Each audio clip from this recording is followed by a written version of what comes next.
Before the great pyramids of Egypt, before Rome's mighty legions, before history itself was written in stone, there was a land of towering ziggurats, lost cities and forgotten kings. This was Mesopotamia, the cradle of civilization. Between the winding rivers of the Tigris and Euphrates, humanity took its first steps toward empire. Here, the Sumerians carved the first written words, the Akkadians forged the first great kingdom, and the Babylonians crafted laws that shaped the world. But the ruins of Mesopotamia hold more than history. They conceal mysteries. What secrets lie buried beneath the sands? What knowledge was lost when these great cities fell? From the sacred temples of Ur and Eridu to the legendary walls of Babylon, the echoes of an ancient world still whisper through time. Great rulers like Hammurabi, Sargon, and Gilgamesh once walked these lands, their deeds immortalized in cuneiform and myth. Yet, for all its grandeur, Mesopotamia was a land of conflict. Empires rose, only to be shattered by invasion, rebellion, and the relentless march of time. The once mighty cities, now little more than dust and stone, tell the tale of humanity's greatest triumphs and its greatest falls. Who were these ancient builders? What drove them to create cities that touched the heavens? And why did their world collapse into ruin? Join us as we unearth the past, follow the trail of lost civilizations, and decode the ancient texts that reveal the epic story of Mesopotamian archaeology. The stones may be silent, but their history is waiting to be told.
The land and its rivers.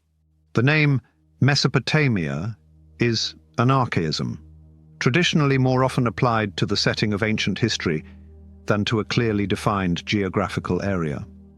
The Greek translators of the Old Testament thought of it as the homeland of the patriarch Abraham, around the ancient city of Arran, which lies between the middle courses of the Euphrates and Tigris. Strabo also restricted it to the northern interfluvial lowlands, and called the south Babylonia. Pliny extended its limits to the Arabian Gulf, making it approximately the equivalent of modern Iraq. But this Arabic name, meaning the cliff, is also slightly equivocal. The Arab conquerors applied this name exclusively to Babylonia, necessitating some explanation. Suppose one approaches the river valley as they did in the 7th century AD from the Hamad or High Arabian Desert to the west. In that case, one finds oneself suddenly on an escarpment about 30 meters above the plain, looking out over the treetops of the Euphrates cultivation to that of the Tigris beyond and, in the remoter distance, to the thin line of the Zagros Mountains, which form the eastern limits of Mesopotamia. At Kufa, on the edge of the cliff, there is a shrine called Asa Fina, the ship, marking where Muslims think that the Ark rested. Reading these few sentences should have made you aware of how different northern and southern Mesopotamia are from each other. This will become even clearer when we look at the country's geology, climate, and other environmental factors that created a unique pattern in the lives of its first people. As a geographical unit, not yet satisfactorily defined, it consists of a broad and shallow depression, running northwestward from the head of the Gulf, of which geologically it is a prolongation. The allocation of its limits on either side presents little difficulty. To the northeast, they correspond to the diminishing foothills of the Iranian mountains. To the southwest, they correspond to the fringes of the tremendous desert geologists call the Arabian Plateau. A horizontal dividing line is less apparent on an ordinary map, running approximately through Hit on the Euphrates and Samara on the Tigris, which marks the uppermost limit of the alluvial plain.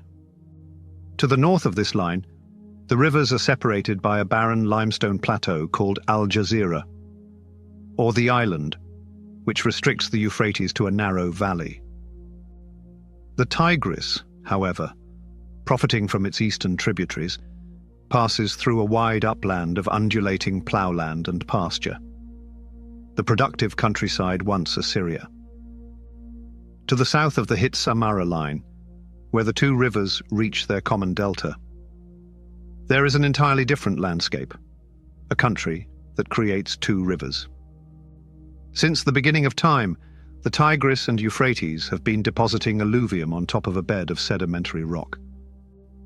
This has created a huge flat plain, unlike any other in the Near East regarding its potential for farming. The early Sumerian dynasties. The Proto-Literate period must be regarded not as a prelude to Sumerian civilization, but as a first formative phase in its development, during which major contributions were made to establishing its identity. All that we know about it has been learned from the results of excavations. But once it is over, we find ourselves on the threshold of written history. And from now on, we must check our archaeological conclusions against the testimony of contemporary documents.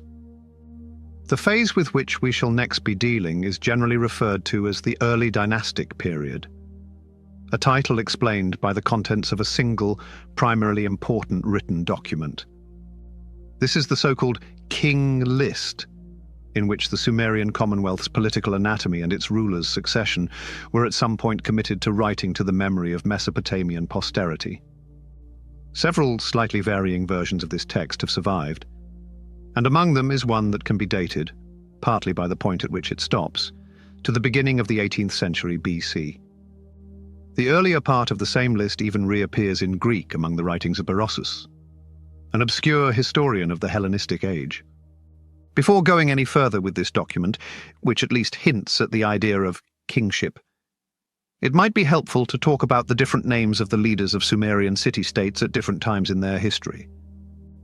Several different terms, not precisely defined, imply forms of state leadership in the early inscriptions. Among these are Lord, and Ensi, steward, Lugal, great man or king, and the distinction between them has been the subject of much thought and some controversy. The fluctuating conclusions of authorities on the subject are usefully summarized by Saggs and Gadd, both writing in 1962. Saggs recollects the intriguing proposal presented by Jacobson in 1943.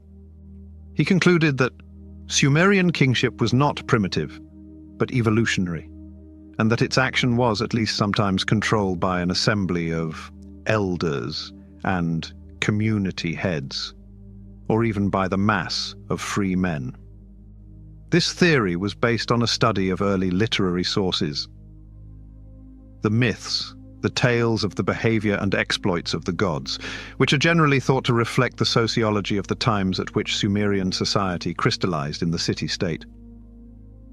Swingingly very early in the 3rd millennium BC. According to Jacobson, writing in 1943, one function of the General Assembly was to choose an official called En, who was primarily a cult functionary, being the consort of the city's patron deity, and playing a vital role in the sacred marriage upon which the fertility of the city-state depended. His secondary administrative functions in connection with the temple lands gave him great political importance, and at one stage he became virtually the ruler. The priestly and secular functions of the En, who lived in a lofty palace instead of the temple, were divided early on.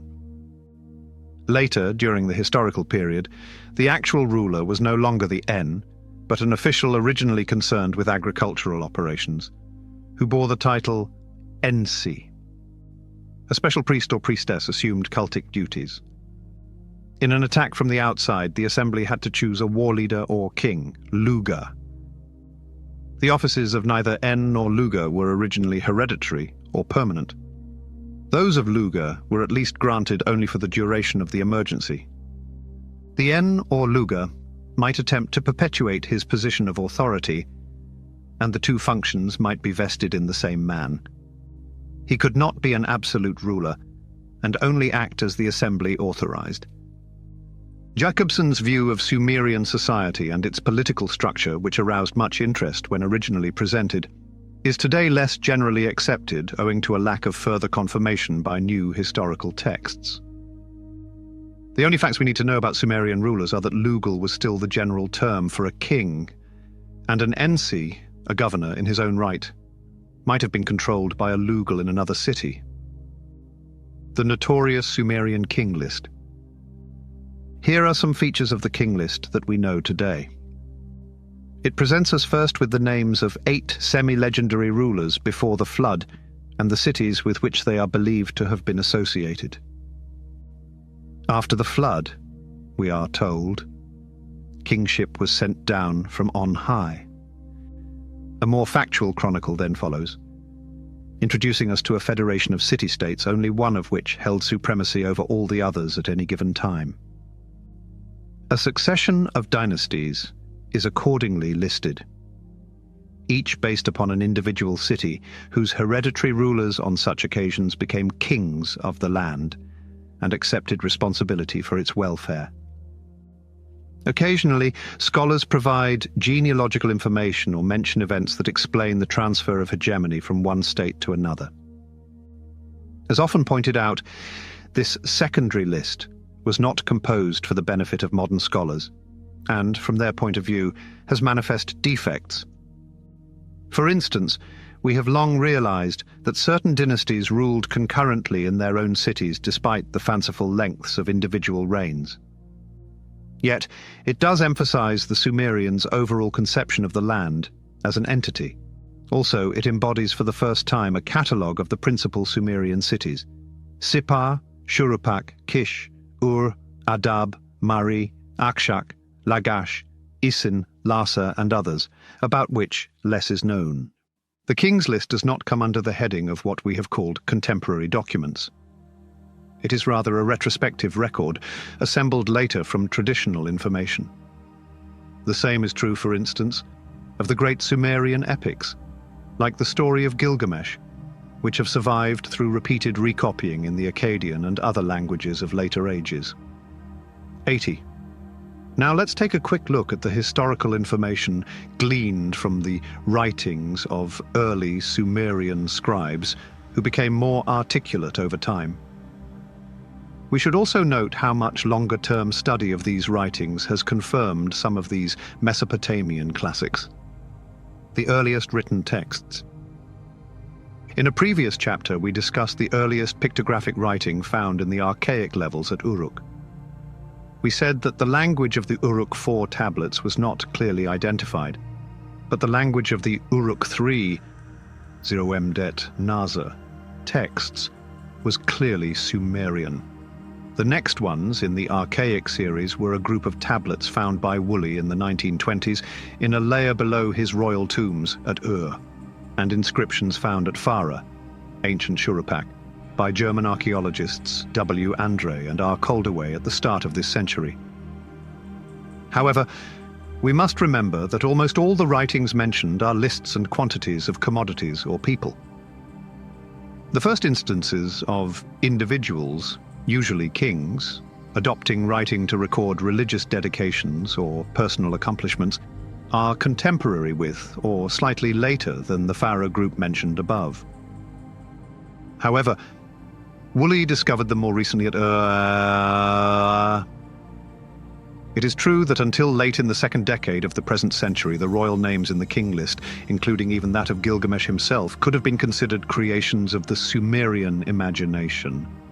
It is accordingly understandable that something of a sensation was caused by Woolley's discovery in 1919, among the ruins of an early dynastic temple at Al-Ubaid, of a foundation tablet bearing the names of Masanipada, the first king of the first dynasty of Ur, and of his son, Anipada. At that point, German, French, and American archaeologists were digging carefully at the sites of other Sumerian cities, mentioned in the King List. This included some sites where previous digs had extracted numerous tablets without following a specific plan. In the following decades, many new Sumerian texts were discovered by the diggers and philological scholars who were now studying museum collections. In this way, we added more royal names to the list of kings, who now proved to be genuine historical characters. Before discussing these further, it will be necessary to anticipate the archaeological record by citing briefly the broad conclusions that have come to be accepted regarding the chronology of the early dynastic period. Archaeological phases. This so-called pre-Sargonid era, preceding the unification of Mesopotamia under Sargon of Akkad, has come conventionally divided into three phases. Early dynastic the Mummums, EDY. Follett is thought that early dynastic 1, EDY, which began right after the Proto-Literate, lasted from about 2900 to 2750 BC. Early dynastic 2, ED2, ended around 2650 BC, and early dynastic 3, ED3, which is split into two subphases called A and B, lasted for another 300 years, constructed largely from evidence obtained in the 1930s during excavations by the Oriental Institute of the University of Chicago at sites in the Diala region, east of Baghdad. As we shall presently see, it was based on progressive architectural variations. Sculpture, pottery, seal cylinders, and other small objects associated with several temples, founded mostly at the end of the Proto-Literate period and repeatedly rebuilt in early dynastic times. Its validity has been confirmed with only minor reservations by subsequent soundings of the same sort at Nippur and elsewhere, which confirmed its validity with only minor reservations. The flood. Adapting this archaeological hypothesis to the chronological implications of the Sumerian texts has proved less difficult than one would have imagined. One initial problem concerned the date and significance of the flood, which figures so prominently in Sumerian tradition, and whose memory has been bequeathed to us through Hebrew scriptures. The archaeological evidence in this connection was, unfortunately, extremely equivocal. Great floods were commonplace in Mesopotamian history. They were full of big floods until not long ago, so it wasn't surprising to find clean layers of sand or clay carried by water at important Sumerian sites. These layers ranged from the Ubaid period at Ur to the end of the early dynastic phase at Kish. This layer does show up at Farah, Shurupak, though near the end of early dynastic Wad. In this case, as we will see, it could be used without much conviction to support a conclusion drawn from Sumerian texts. Aryan texts himself, other textual evidence sources were to prove more rewarding. One of these was an important text of which versions were found both at Ur and at Nippur, giving the names of kings who had piously repaired the structure of a shrine called Tumul, not yet located at the latter city. These included the names of three kings, Aga, Gilgamesh, and Mesanipada, belonging to the first dynasties of Kish, Eridu, Uruk, and Ur. As we have said, the King List would have us believe that these three dynasties followed one another chronologically. In this case, however, such a claim is clearly refuted by other evidence, which proves the three kings mentioned to have been much more nearly contemporary.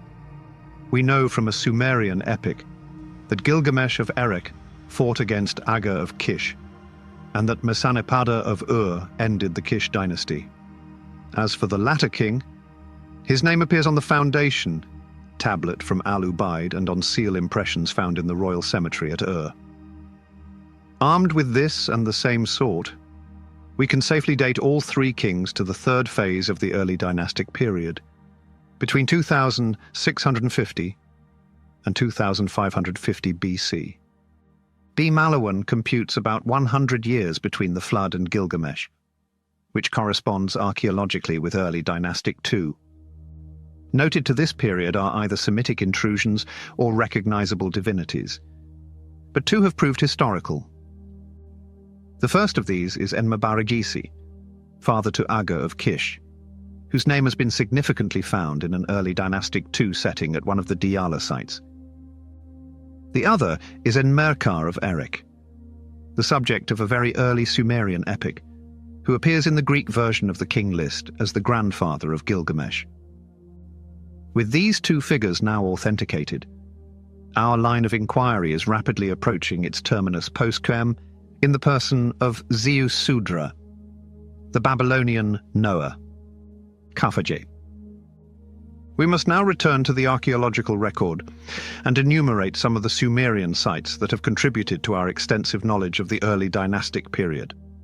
For this purpose, we start with the so-called Diala sites. If only because the finds played a large part in establishing a chronological structure on which subsequent calculations could be based. In this area, priority should be accorded to the site called Khafre, ancient Tutub, to which attention was drawn in the years preceding 1929 by the great quantity of fragmentary Sumerian skew normaus, which illicit digging was bringing into the hands of Baghdad dealers. The source of these ancient artifacts came from a mound on the east shore of the river Diala, about 5 miles north of where it meets the Tigris. An excavation season by a team from the Oriental Institute of the University of Chicago revealed at least 2 Sumerian temples directly below its summit. In the middle, one was dedicated to the moon god Sin. They are fully traced through levels representing every phase of the early dynastic period, down to an original foundation in Jemdet Nasr times. The Sin temple at Khafre, like those of the proto-literate levels in the Iana precinct at Warka, belongs to the category of ground-level temples. It was not at any time raised upon an artificial platform, but occupied a site whose shape, if not its size, was dictated by the layout of residential buildings around it. Following the already age-old tradition of temple building, its basic element was a long rectangular sanctuary, with a podium altar at one end and an entrance on the cross-axis at the other, in the case of the earliest Sin temple. Lateral chambers were added on either side, and the earliest Sin temple added lateral chambers on either side, forming a conventional tripartite plan. Period, Temple 6, when the shapeless forecourt through which its worshippers approached was extended and converted into a walled enclosure with a formal gatehouse and various outbuildings. 4 further projected Sin Temple 8th plans at Khafre from the early dynastic II period, circa 2750 to 2650 BC. Its plan is adapted to the irregular shape of the site, which was the original Jemdet Nasr period's construction of Temple Bai, and adapted its plan to the site's shape rebuildings during later periods. Following Delugaz, did not alter the asymmetrical shape of the complex. The courtyard had an open-air shrine. P. Delugaz, who was in charge of Ugaje Khafre excavations, found the whole summit of the mound honeycombed with the pits and tunnels of illicit diggers. 1 whole season had to be spent removing the loose earth from them and tracing the walls of fragments that had survived in undisturbed areas. In this way, his skill as an excavator enabled him to reconstruct the plans of the 2 latest Sin temples, 9 and 10, and to recover such objects as the looters had missed. The extra collection of votive statues from this source was impressive, but the temple fittings, ritual vessels, and small objects found in the deeper levels without being touched were more impressive. This valuable assemblage of finds was also supplemented by the contents of 3 smaller temples found among the dwelling houses to the west and south of the site, which had escaped the attention of the looters. One was a large, shapeless enclosure containing 2 separate shrines, dedicated, as Delugaz understood, from an inscription to the mother goddess Nintu. There were also 2 smaller, single shrine temples. Since all these buildings appeared to be ground-level temples, it was perhaps less surprising that in the course of the first season's work, a wide area on the lower slope of the mound to the west was found to be covered by the scanty remains of a vast oval-shaped temenos that had once provided a setting for a typical high 51-3 temple raised on its artificial platform. The oval temple excavation at Kafaje presented Delugaz with a technical problem that would have daunted many excavators. The area enclosed by its double line of outer walls had a maximum dimension of almost 100 meters. But neither the outer walls themselves nor those of the buildings they enclosed remained standing more than a few brick courses high. Delugaz was compelled to adopt a method of excavation, earlier perfected by the Germans at Warka, which involved articulating every mud brick and thereby recreating the pattern of walls they composed. After much labor in training Arab workers to do this, the whole ground plan of the complex was eventually recovered. The plans and reconstructions show 3 stages of the building. An almost symmetrical oval enceinte surrounds the outbuildings, forming a rectangular inner courtyard. Dings are arranged to form a rectangular inner courtyard. The temple platform occupies half of this space and a single stairway leads to it. A second is added to the first enclosure wall, distorted somewhat in shape to allow room for an outer courtyard and a roomy dwelling house, perhaps for a priest. In the second building phase, ED2LA, the outer wall increased in thickness and was strengthened with external buttresses, while in ED3B a new and pretentious portal was added, occupying most of the outer courtyard. A section cut by Delugaz through the 2 enclosure walls showed their offset foundations beneath pavement level. Still, it also revealed a phenomenon that has rare parallels in other periods of temple building. Before the foundations were laid, the entire area of the excavation of the foundations of the oval temple enclosure at Kafaje, looking northwest. The individual mud bricks, of the piano-convex type, had to be laboriously articulated. The excavators in the foreground discovered a deposit of sand on which the foundations rested. They excavated the temenos to a depth of 4.6 meters, and then filled it with clean sand from outside the city. Ogaz estimated that 64,000 cubic meters of sand had been moved for the purpose, and assumed that ritual conventions could alone account for so great a labor. Complementary to the finds from these temples at Kafaje were the contents of graves, almost 200 of which were found in the town area, mostly beneath dwelling house floors. 9 too. They varied from simple shaft burials to walled tombs, at least 2 of which were built of kiln-baked brick and covered with corbelled vaulting. The grave furniture consisted mainly of pottery vessels, whose great number and variety contributed effectively, as we shall later see, to the final analysis of early dynastic stratigraphy. Tel Asmar. In post-Sumerian times, the city whose remains were found at Kafaje became part of a politically important state called Eshnunna, the capital of which was at Tel Asmar, 50 miles northeast of modern Baghdad. There was also a city in early dynastic times, and a small temple was excavated by the Oriental Institute of the University of Chicago, concurrently with those at Kafaje. 93. The Abu Temple, as it came to be known after the discovery of a statue bearing the plant insignia of that god, elsewhere described as Lord of Vegetation, was founded, like the Sin Temple, in the Jemdet Nazar period, and its architectural history could again be traced up to a final rebuilding early in Akkadian times. From a small and shapeless chapel, its plan developed first on conventional lines into a building with a rectangular sanctuary and 1 row of lateral chambers. This archaic temple corresponded to the first phase of the early dynastic period.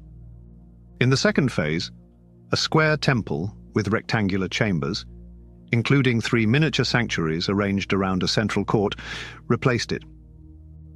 In the third phase, the plan reverted to a single Shah, single shrine temple, the smallest of the series at Kafaje.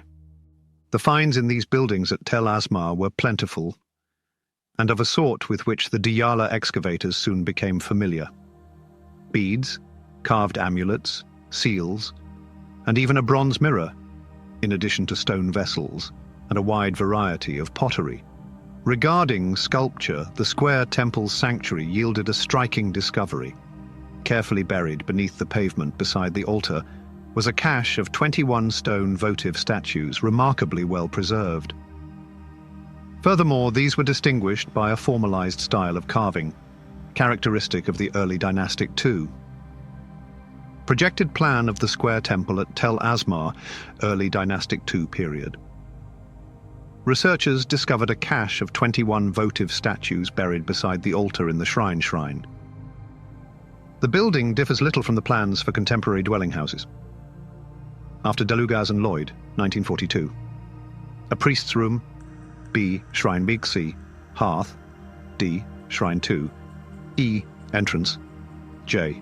Ablution room, G. Shrine the third, Sri. The excavation revealed a view of the Shara temple, which dates back to the early dynastic II period. After excavation, a view of the Shara temple, early dynastic II period. The main sanctuary's altar and offering tables are in the center. Secular buildings of later times accumulated around the once consecrated site when the temple had fallen into ruins at the end of the early dynastic period phase, which contrasted interestingly with the more naturalistic early dynastic III sculpture from Kafaje, Tel Agrab. The excavation of the third Diala site, which was almost the last, dramatically showcased the capabilities of these Sumerian temple builders. This was Tel Agrab, a large city mound far out in the now empty alluvial desert, Gal, 5 miles east of Tel Asmar. 94. The temple, whose walls appeared directly beneath the surface, was again square in plan, but measured no less than 60 meters from side to side. Part of the building closest to the city wall had been denuded by rainwater, but the surviving half contained not only the impressive main sanctuary, but also 2 subsidiary shrine chambers and living accommodations for priests. Their walls survived up to 2 meters high in some cases. The sacristy's chamber adjoining its high altar was the most prolific source of removable objects. As in the Abu temple at Tel, the pavement or damaged cult objects and votive offerings had been buried beneath pavement level or even built into the altar. In the sacristy alone, many weeks were spent recovering delicate products of Sumerian craftsmanship, deposited in layers and covered with hardness. Among thousands of beads and small objects, including carved amulets and seals, were unique artworks in sculptured stone or bronze, and some hundreds of stone mace heads, perhaps used for processional purposes. More will be said about these findings when dealing with the categories to which they belong. As for the stratigraphy of this temple, apparently dedicated to Shara, the patron god of Ummah, the bulk of the surviving ruins could be dated to the second early dynastic phase. But small sections of an earlier building, early dynastic I, were excavated beneath it, while finds on the surface suggested a later occupation in early dynastic III, Ur of the Chaldees. In 1930, when work on the Diala sites began, Woolley's excavation at Ur of the Chaldees had already been in progress for more than 10 years, and his spectacular finds there had provided a great volume of comparative material for the benefit of other workers in the same field. From prehistoric times onward, Ur had been a great cultural and religious center of the Sumerian people, and it continued long after its political importance had diminished. At the site, now known as Muqayyar, Woolley dealt with a walled city that was roughly oval and had a maximum dimension of over a mile. It was surrounded on its north and west sides by an ancient bed of the Euphrates, and had been served by 2 harbours for shipping. Near to the surface in the northwestern quarter were the walls of a very extensive religious precinct, built by Nebuchadnezzar in the 6th century BC to enclose its therapies, turnpike palaces, and subsidiary buildings, most of which had been piously maintained and frequently rebuilt by a long succession of Mesopotamian kings. It is understandable, therefore, that little 5 to 7 remained on the surface of their original foundations, which were, for the most part, deeply buried beneath the structural accretions of later times. This applied equally to the city's great ziggurat, built in part by kings of the 3rd dynasty, later in the 3rd millennium BC. Lay satisfied himself that somewhere enclosed within its later fabric were the remains of a much earlier tower, a modest ziggurat rather than a mere temple platform. And deeply buried beneath the later pavements on either side of it, he found the denuded walls of other early dynastic buildings clearly associated with it. However, in another part of the site, Woolley made a sequence of discoveries that made this Sumerian city famous. In the time of Nebuchadnezzar, the sacred temenos had been considerably extended at its southeastern end, and the foundations of its new enclosure wall had penetrated into an important burial ground from earlier times. It was. Woolley made a deep sound here, rewarded by discovering a cemetery from the early dynastic period. Encountered a group of royal tombs among royal tombs and modest burials, whose accompanying display of contemporary riches astonished the world. Woolley found these tombs stolen, each distinguished by the construction of their stone-built chambers, sometimes with more than one compartment. They were roofed with corbelled vaulting of stone or brick, and, in at least one case, the construction of a dome had been attempted. A more significant characteristic was their evidence of an elaborate funeral ritual involving some human sacrifice. The major tombs were approached from the surface by a sloping ramp.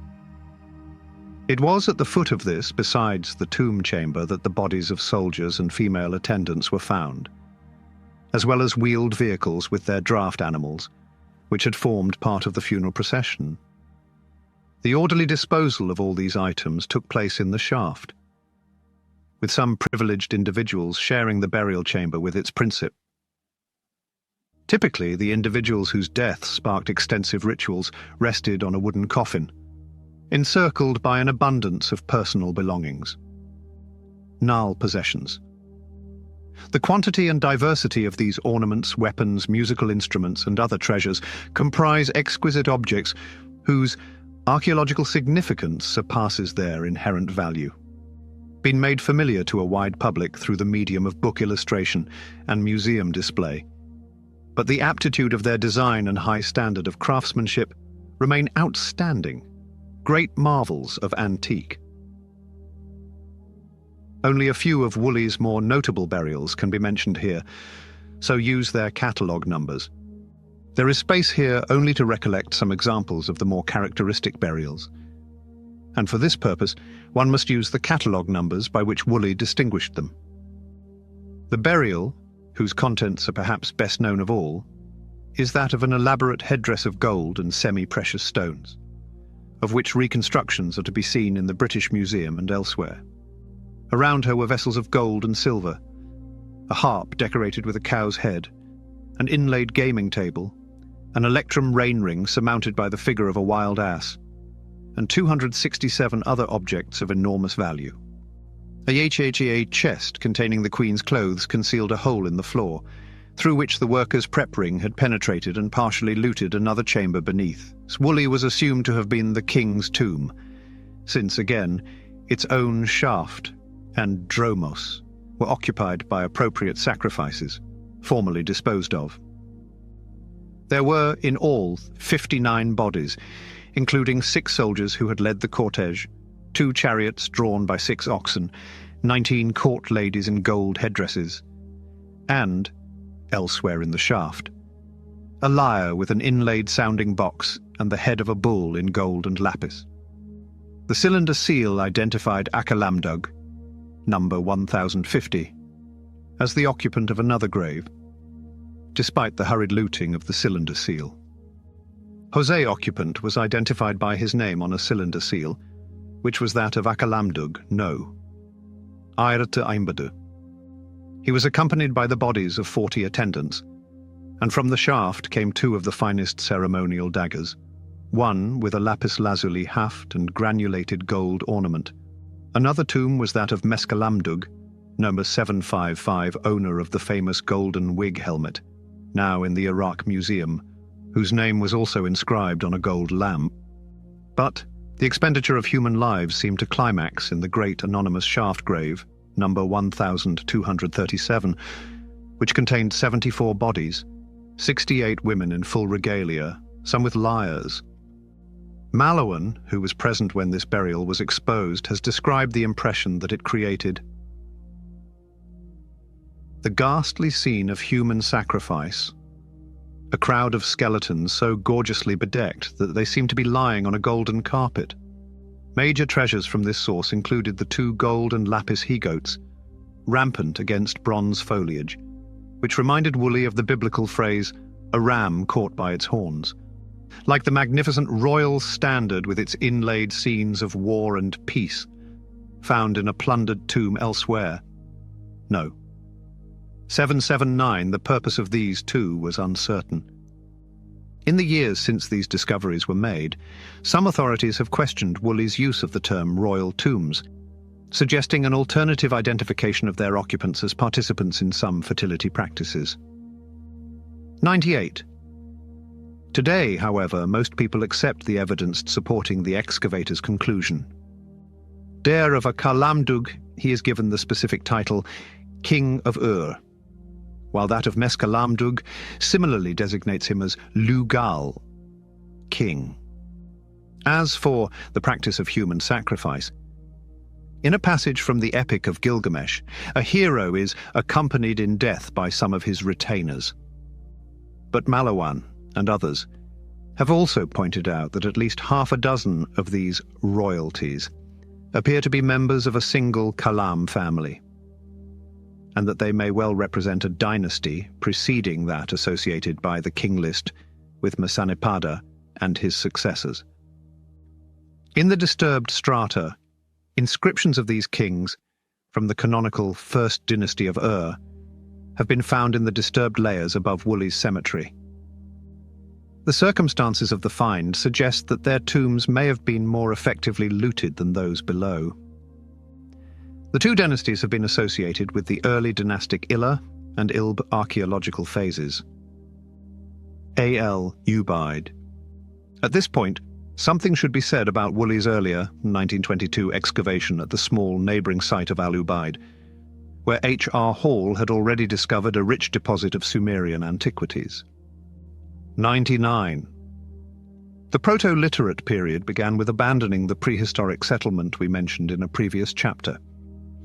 In early dynastic times, however, a temple had been built nearby, probably on the site of a much earlier religious shrine, and dedicated by King Anipada to the goddess Ninkursag, mother and wife of Enlil.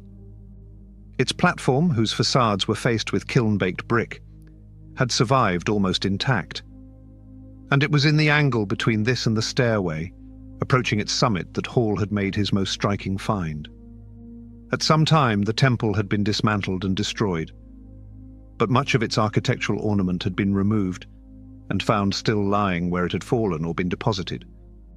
A massive bronze lintel with the projecting figure of a lion-headed eagle between 2 stags may have decorated the main doorway, and a pair of columns encrusted with coloured inlay perhaps helped to support it.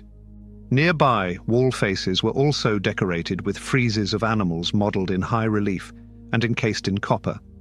Inlaid with limestone, other wall faces showed formal scenes like those on cylinder seals. Regrettably, we still don't know the true shape of the building that adorned these and other decorations. When de Lugaz discovered the remains of a modern temple platform at Kafaje in the mid-1930s, he suspected a close parallel with its counterpart at Al-Ubaid soundings.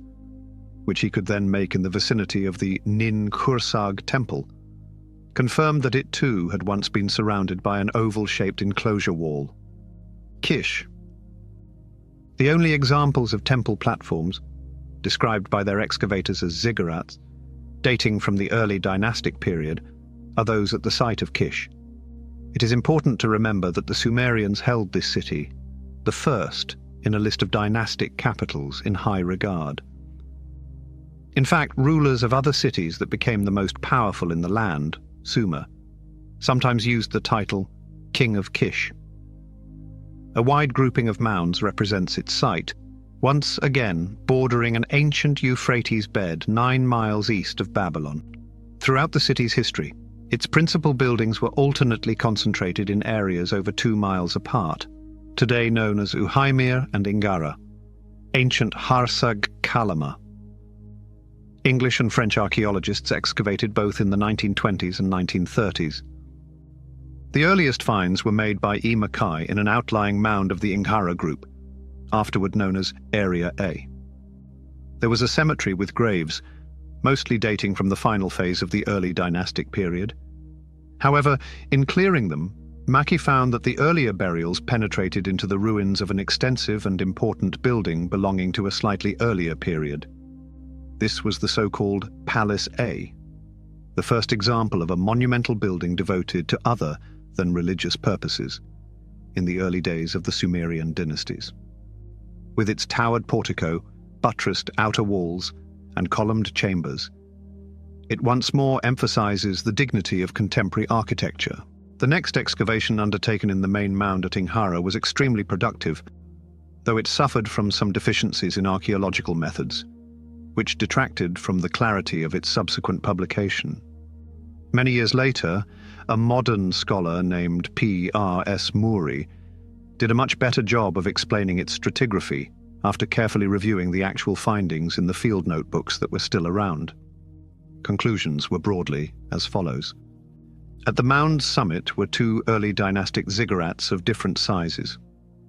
The smaller of these had been partly demolished to provide an emplacement for a Neo-Babylonian temple, but the excavators could trace the brick facade of an artificial terrace upon which it had stood. In doing so, they located its original foundation at a demonstrably contemporary level, with the palace in Area A, Ila. Besides that, they could tell the difference between an earlier building level and a later one by a deep layer of broken bricks. This layer had been used to dig graves, some in the next phase, ED3b, and others in Akkadian times. Burials could therefore be equated with the cemetery in Area A. The original ziggurat terrace was founded upon an easily recognizable flood stratum covering the whole site, and an important sound was made beneath it. It revealed part of a residential area, Settlement Y, with houses on either side of a narrow street. Before groundwater, the Y sounding went through 3 different occupation levels. The pottery from these levels dates back to early dynastic 1 and 2, with more signs of flooding. In these levels, there were many simple graves dug beneath the floors of the houses. But there were also several so-called chariot burials, containing up to 3-wheeled vehicles, though the grave goods that accompanied them, weapons, vases, and even rain rings, were mostly of copper. It has been rightly argued that such burials would require deeper shafts than ordinary graves, and that these must belong to an occupation above the main flood level. This could make Lagash. The Tello site lies halfway between the Tigris and Euphrates near the modern town of Shatra. Ever since the beginning of the present century, when Sazek brought diorite statues of the governors, here called Ishaku, of Lagash to the Louvre, it has been comfortably identified as the site of that city. 103. It was not until 1953 that a study by Thorkild Jacobsen drew attention to a neighboring site called Tel al-Hiba, 15 miles to the southeast, where excavators from the Metropolitan Museum and New York University have now located the true Lagash, the capital of a state, one of whose religious centers was ancient Girsu, now Tello. 104th LOL, 104th LOL, 104th LOL. 104E have therefore to accept that Tel al-Hiba, ancient Uruku, is Lagash city of the state of Lagash, comparable to New York City of the state of New York.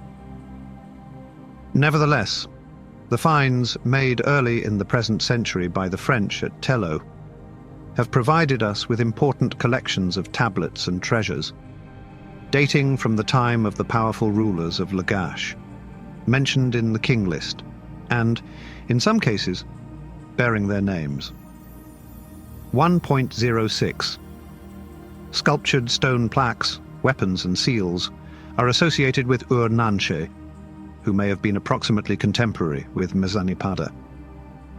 There are fragments of the famous Stela of the Vultures, which celebrated the victory of Eannatum, ruler of Lagash, over the neighboring city of Umma, and on which he is depicted wearing a helmet similar to that buried with Meskalamdug at Ur. And there's the finely engraved silver vase of Entemena, Eannatum's successor. These objects may have helped endow a famous Enlil temple at Girsu, but early excavations at Tello failed to reveal its ruins. It is another great city of the Sumerian epoch, first excavated by Americans and led by H. Phi Hilprecht at the end of the last century. The mounds, today known as Nippur, extend for almost half a mile on either side of the old Shat al-Nil riverbed northeast of Diwania. Beneath them on the northeast side are the remains of a fortified religious quarter, with a ziggurat and temple dedicated to Enlil at the highest point. 107. Renewed excavations during the 1960s under R.C. Haynes partly centered on an area between the ziggurat and the old watercourse, where an early dynastic temple was found, in this case associated with the name of Lana, Queen of Heaven. 108. Like similar temples at the Diala sites, it had been maintained or rebuilt throughout all three phases of the early dynastic period, and most effectively amplified the evidence already available regarding contemporary developments in architecture, sculpture, and pottery design. 1. Of great interest in this respect are the exposures in two levels, 8 and 7, numbered downwards, respectively representing early dynastic II, and the transition from that phase to early dynastic III, the era of the royal tombs at Ura. The temple, located on level 7, boasted several noteworthy features. Wind sanctuaries were sited at one end of the long, straggling plan and were approached through a succession of courts and antechambers, two of which had circular brick columns to support the roof. Furthermore, contrary to the general practice at this time, one of the sanctuaries was entered through a doorway at one end, on the main axis of the building, thereby anticipating the convention of later times. In these levels, the Inanna temple also produced a rich harvest of sculpture, partly in the form of votive statues, whose clearly indicated stratigraphy provided new evidence for the study of stylistic development. However, relief carving was also represented by an important series of square wall plaques, whose purpose is still disputed, though their figured designs are common to almost all sites in these and later periods. 110. Of pottery types, a preliminary study has already been made and confirms to a large extent the chronological conclusions reached in the publication of the Diala sequence. Assur and Mari. Mention must now be made of two other sites situated beyond the limits of the alluvial plain. Yet both are clearly to be considered outposts of the cultural and political enclave we call Sumerian. These are, first, Assur, Kalat Sharkat, on the Tigris, 188 miles north of Baghdad, and Mari, Tel Hariri, on the Euphrates, 7.5 miles north of the present Syrian frontier. Later, Assur became the first capital of the state, and it was known as Assyria. The city was founded on a high rocky promontory overlooking the river, a point where its mainstream was joined 126-7 by a subsidiary waterway. During the second millennium, the city was surrounded by a powerful fortress wall, to which a second outer wall was added and extended to enclose a residential suburb, increasing the river frontage to a length of more than 8 miles. Among the public buildings, including 3 ziggurats, which occupied the northern heights of the old town in these later days, the German excavators under W. Andre discovered a temple dedicated to the goddess Ishtar, whose earliest foundation dated back to early dynastic times. After recording and removing many later rebuildings, they could study this archaic Ishtar temple and, at the best preserved building level, expose its complete plan and recover the greater part of its contents. Many years later, the French at Mari made a very similar find. Here, it was expected that remains of the early dynastic period would be found since, in the King List, it is named one of the cities from which a dynasty of kings ruled over Sumer. Sure enough, in a position adjoining one of the principal gates in the ramparts surrounding the town, the excavator A. Parrott found a temple, again dedicated to Ishtar, of which the first 3 building levels, AC, dated from pre-Sargonid times. In the years that followed, other temples of the same period were found nearer to the center of the town, and these, like the Ishtar temple, produced a rich harvest of sculpture and other objects. Meanwhile, Parrott and his team had become preoccupied with the clearance of an enormous palace, dating from the first quarter of the 2nd millennium BC. And this too was afterward found to have replaced an earlier palace, contemporary with the Ishtar temple. During clearances near this earlier building, they came upon a cache of valuable objects, including a sealed cylinder presented to a local ruler by Masanipada, king of Ur. Thus, they firmly dated the building to the 3rd phase of the early dynastic period, establishing the relations between the 2 Sumerian cities. Fisheries at these 2 northern sites can now be added to the category of small Sumerian temples at the Diala sites and elsewhere, to whose architectural and other conventions they almost exactly conform. Each has 1 or more rectangular sanctuaries, with an altar at one end and an entry on the cross-axis. In each, well-preserved examples of votive statues had survived, and against the side walls of the sanctuary, clay benches could be seen upon which they had rested. At Assur, there were other votive objects and ritual fixtures in the form of miniature buildings in terracotta. The excavators thought fragments of a small painted gypsum plaque, showing the recumbent figure of the goddess Ishtar in relief, to suggest the form the cult statue might have taken. Chwera. A final word should be said about this site, which is remotely placed in northern Syria between the Khabur and Balik rivers, eastern tributaries of the Euphrates. Excavated in 1958 by Anton Mortgat, it has revealed a curiously outlandish reflection of Sumerian civilization, much affected by environmental differences and alien influences. Fully occupied, as the excavations appear to show, both in the early dynastic and Akkadian periods, its buildings are of undressed stone, sometimes surmounted by brickwork, and its craftsmanship is much affected by the proximity of metal sources. The temples have open porticos, reminiscent of those in the proto-literate levels at Tepe Gaura, which have been compared with the Megaron dwelling houses of Bronze Age Anatolia, see above. And there are strange, un-Sumerian burial chambers. Yet there are also many votive statues, albeit small in size and crudely made, and pottery vessels with figures in relief and other unmistakably early dynastic objects. Of the inhabitants themselves, Malouin says, they need not have been Sumerians. They need not even have had any Semitic affinities. They may have been wealthy natives who, like many before and after them, had adopted the dress and manners of the alien peoples who ruled their world. Having reached this point in a description of Mesopotamia, we are confronted by one of the most outstanding problems regarding the geological formation of the southern delta. Indeed, there has been a temptation to believe that the sea reclaimed much of the current alluvial plain. Throughout the first half of the present century, the consensus among historians and geologists favored this interpretation. It was clear, of course, that any recession of the coastline must have started at a very early period, since the upper two-thirds of the plain are dotted with ancient mounds representing the massive cities of Sumer and Akkad, whose history goes back to the earliest human settlements in the 6th millennium BC. But here again, there is a line across the country at about the latitude of Nasiriyah, southward of which no mounds are to be seen. Between this line and the present coast is a wide and sparsely populated region of marshes and lakes.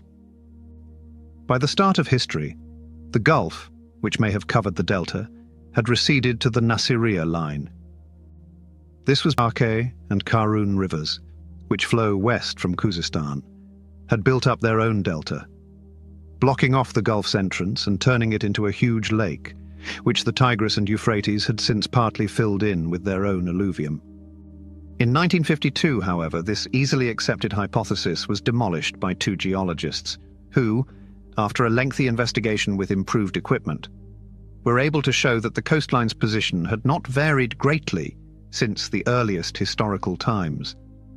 Their initial observations confirmed that very little of the alluvium carried by the two rivers ever reached the sea, and that the consequent rise in the level of the southern plain could be calculated at almost 60 centimeters every 100 years.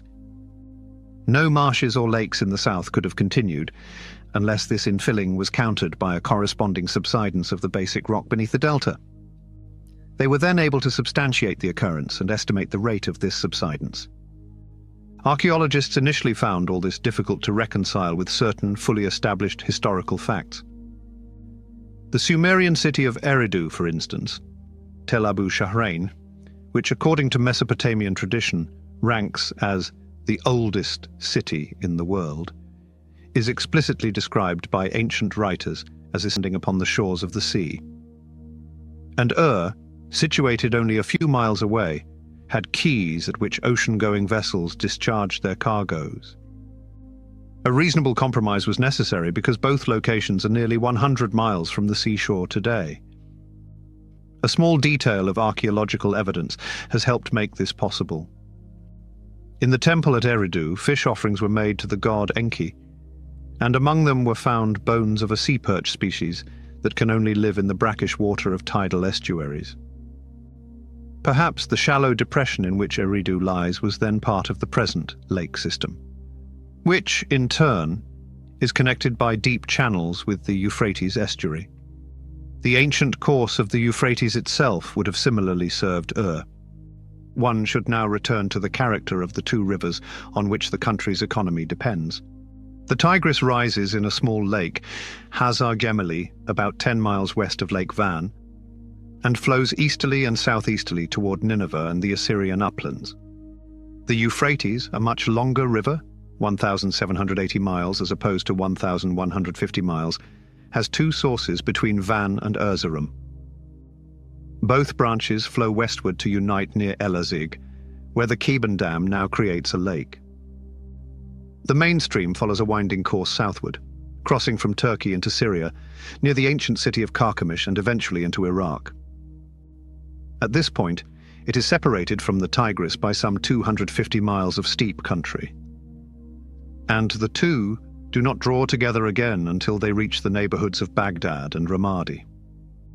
Here, the Euphrates flows 9 meters higher than the Tigris, and a sequence of ancient irrigation canals drains from one river into the other. In earlier days, it made the belt of the country between them extremely fertile. Beyond this, their streams separate again, and the plain is served by a more complicated system of canals and diversions. In their passage through Iraq, before reaching the Hit-Samara line, the two rivers flow through beds that have themselves cut into hard limestone and shale, so their courses have hardly changed since prehistoric times. This explains why cities such as Carchemish, Nineveh, Nimrud, and Assur remain unchanged beside the riverbanks. South of the same line, the situation is quite different. Here, rivers meander through the alluvial plain, frequently changing course and throwing off side branches. Also, like all sediment-bearing rivers that flow at a very low gradient, they gradually raise the level of their own beds so that, for the greater part of the time, they flow at a higher level than the surrounding plain. If, as inevitably happens on occasion, they overflow their banks in flood time, enormous permanent lakes and swamps tend to be created, and occasionally the river changes its course. This explains why some of the great cities of the alluvial plains, which once stood beside the Tigris or Euphrates, are now huge, decayed ruin fields far out in the unwatered desert. This picture of the two rivers running between semi-artificial banks rather higher than the surrounding plain will introduce the subject of irrigation in Mesopotamia and its primary contribution to the country's economy. For this purpose, water has to be drawn off so that the banks are not damaged or floods released. The system by which this is done is naturally dependent upon the seasonal regime of flooding, itself dictated by climatic conditions. Where the climate of Mesopotamia is concerned, it is well to remember that according to geologists' findings, there has been no perceptible change since very early times. The country has summer temperatures ranging from 110 to 130 degrees in the shade, and 8 months without rainfall. By the end of the dry season, the rivers transform into sluggish brown meanders filled with dried mud. Then comes the winter, with pale sunshine at midday and cold nights, bringing intermittent rainstorms. However, the rivers do not receive their full volume of water until the spring, when the melting snows in the Taurus and Zagros mountains feed their tributaries. Then come the spring floods, which, a generation ago, were considered practically uncontrollable and throughout history represented an ominous threat to the inhabitants of the lower plain. Paradoxically, this happens between April and June, which, from an agricultural point of view, is too late to water the main crop, usually harvested in April. This was the climatic regime and seasonal fluctuation with which the ancient farmers of southern Mesopotamia were faced. Rain in inadequate quantities at the wrong time. River water, also at the wrong time. And concentrated around the riverbeds in almost unmanageable quantities. So in the end, the country had to be supplied with water simply by the contrivances of human ingenuity. A complex system of canals, reservoirs, dikes, and regulator sluices. This needed a great deal of organization and also a great deal of patience. The canals rapidly filled their beds with silt and consequently required repeated dredging.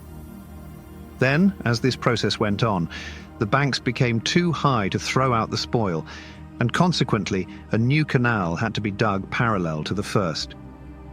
Today, looking at the country from the air, one can see these extraordinary networks of canals, some with as many as 3 parallel channels. The overall impression is that of a single complicated pattern, and this extraordinary sight could lead to the illusion that all these channels have been in use simultaneously. In fact, for a previous generation, it created a historical picture of Iraq as one vast granary whose fabulous prosperity survived until it was destroyed by the Mongols in the 13th century AD. This was a complete misconception. Agricultural research has revealed a reverse situation in recent years. After another expert study, the record of falling productivity was added. This is not due to a recent disaster, but rather to a significant issue with the fundamental farming system that dates back to ancient times. Next to the effects of flooding, the most disastrous danger to Mesopotamian agriculture has generally been the salinization of the soil and the consequent practice of what is known as extensive cultivation. Traveling in Iraq today, one cannot fail to see the results of the mishandling of the soil. Over-prolonged cultivation has resulted in white incrustation, covering wide areas no longer cultivated. The water comes from the river with a strong saline content, and as it evaporates in the hot sun, the salt is deposited, ruining the soil fertility. When this occurs on land in an extensive economy, the farmer transfers his cultivation to new ground and begins irrigating again. Groundwater rising due to prolonged irrigation pushes salt to the surface, causing even more salinization. Only efficient drainage can counteract this effect. But as long as extensive agriculture continues, there is no incentive to go to such lengths. In the late 1950s, much new light was thrown on this subject during a study by Thorkild Jakobsen, one of the foremost Assyriologists of our time. In various cuneiform texts, he found unmistakable references to the results of salinization and could study its effects over a long period. Jakobsen was able, for instance, to gather that soil deterioration was particularly serious in the city-state of Lagash, where salinization began in about 2400 BC and spread westward toward the Euphrates. 1,000 years later, it had reached as far as Babylonia. He calculated that wheat initially accounted for 16% of the total crop. 3 centuries later, the percentage dropped to 2%. Between 2000 and 700 BC, his reports did not mention wheat. Even the barley, whose greater toleration of salinization had long made it the principal crop, could now be seen to have a greatly reduced yield per acre in many southern districts.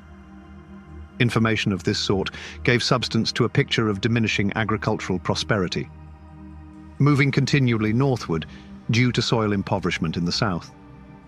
He believed this could explain the big changes in Mesopotamian history, like how power moved from Sumer to Babylonia, and then to the Assyrian kingdom in the north, where salinization wasn't a problem. Nevertheless, much evidence suggests that the diminution of agricultural productivity during these centuries was only temporary. Jakobsen and his colleagues, examining the Diala area east of Baghdad, were already able to detect, in the late 3rd millennium BC, improved techniques for combating salinization, or at least delaying it. Long experience has resulted in the contrivance of better practices for extracting a maximum yield from the soil. A Sumerian agricultural manual of about 2100 BC describes fallow agriculture and elementary forms of drainage. It seems, therefore, that even if we discard Herodotus's exaggerated account of the harvest in Babylonia at his time, we should be justified in concluding that some recovery took place in the year 2018 agricultural productivity of southern Mesopotamia during the 2nd and early 1st millennia BC. Undoubtedly, there must have been periodic disasters due to flooding and unpredictable riverbed changes. For that matter, the northern provinces too must occasionally have suffered, as they do today, from abnormal rainwater shortages. But taken as a whole, Mesopotamia may have been a country rich in agricultural products and well able, during its early history, to feed its own population. In addition, as a rule, it has been able to barter its surplus cereals for stone, metals, and other materials to be obtained by trade with neighboring countries. Nor was its agricultural productivity limited to grain alone. We learn from ancient texts that as early as the 3rd millennium BC, southern Iraq had extensive palm groves, and that artificial pollination already cultivated dates. In fact, flour and dates formed the staple diet of ancient Mesopotamians. Though cattle and sheep were also bred and grazed in uncultivated areas, rivers, lakes, canals, and the sea produced abundant fish. Fruits and vegetables were grown in gardens, sheltered from the sun by palm trees, and irrigated by simple water lift devices, which are still used in Iraq today. We should now complete the geophysical picture of Mesopotamia with a short description of the northern uplands beyond the Hit-Samara line. To the west of the barren Al Jazeera Plateau, as we have said, the Euphrates irrigates a narrow strip of agricultural land punctuated by small market towns such as Hit, Rawa, and Anar. North of the present Syrian border, the cultivation widens into a considerable agricultural province, dependent in early times on the purely Mesopotamian city called Mari. Beyond the Jazeera to the east, the Tigris and its tributaries, Greater Zab, Lesser Zab, and Adhaim, form the agricultural arteries of the Assyrian countryside. This is an undulating gravel steppe, with rich ploughland in the valleys, and a plentiful supply of building stone. The rainfall in an average year is sufficient to produce a single wheat crop without irrigation. We artificially water gardens and plantations from rivers or wells. The country is bare for much of the year, but spring covers it with grass and flowers. Finally, enfolding Assyria to the east and north is the mountainous country known today as Iraqi Kurdistan. A crescent of highlands with one corner resting on modern Karnakin and the other on the crossing of the Tigris at modern Faish Khabur, where the Syrian, Iraqi and Turkish frontiers now meet. The country here differs only in minor respects from the eastern vilayets of Turkey. There are stone-built villages terraced into the hillsides, with tall Lombardy poplars and terraced cultivation, including vines and tobacco. Scrub oak, or more rarely conifers, cover large areas of the mountainside, while abundant game thrives below the snowline in winter. We shall later visit this area, sometimes called the hilly flanks zone of Breasted's Fertile Crescent, in search of the earliest human settlement. After this general description of the background against which archaeological research in Mesopotamia has taken place, a word may be added regarding the historical relationship between its inhabitants and those of the countries by which it was enclosed on either side. This includes the Syrian desert and the tribal areas of the Zagros Mountains. The Sumerians and Babylonians were essentially town dwellers and peasant folk. Unlike the nomads of the desert and the migratory herders of the Iranian uplands, they chose to abandon the open spaces and focus on a settled life surrounded by the amenities of the river valleys. In doing so, however, they were seldom free from the attention of their less fortunate neighbors, whose practice was to interfere with their trade routes and raid their outlying villages. As we shall see, long chapters in their country's history are primarily concerned with the struggle to preserve their sedentary way of life and protect themselves against these avaricious nomads. At times, the raiders' active hostility became less important than the fact that they were able to peacefully take over river-valley society and eventually form a strong majority. On such occasions, indigenous rulers' hegemony could be replaced by a hitherto unfamiliar dynasty of Akkad, or a largely Semitic line of Babylonian kings. In their turn, these might be replaced by a tribal invasion from the east, or the intrusion of a Kassite aristocracy. Such events are the substance of Mesopotamian history.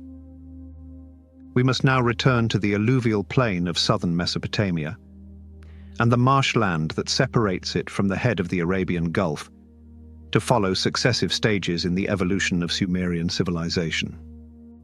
In that area, we shall deal with a period whose beginning is at least easy to define, because it corresponds to the earliest pre-Sumerian settlement of which traces have yet been found.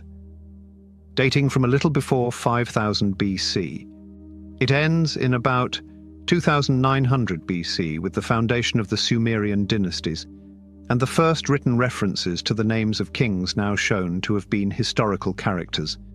In the strictest sense, the period could be called prehistoric, but since its last stages include the Sumerians' first writing and other important inventions, that word has not been used, and other names have had to be found for the stages in its development.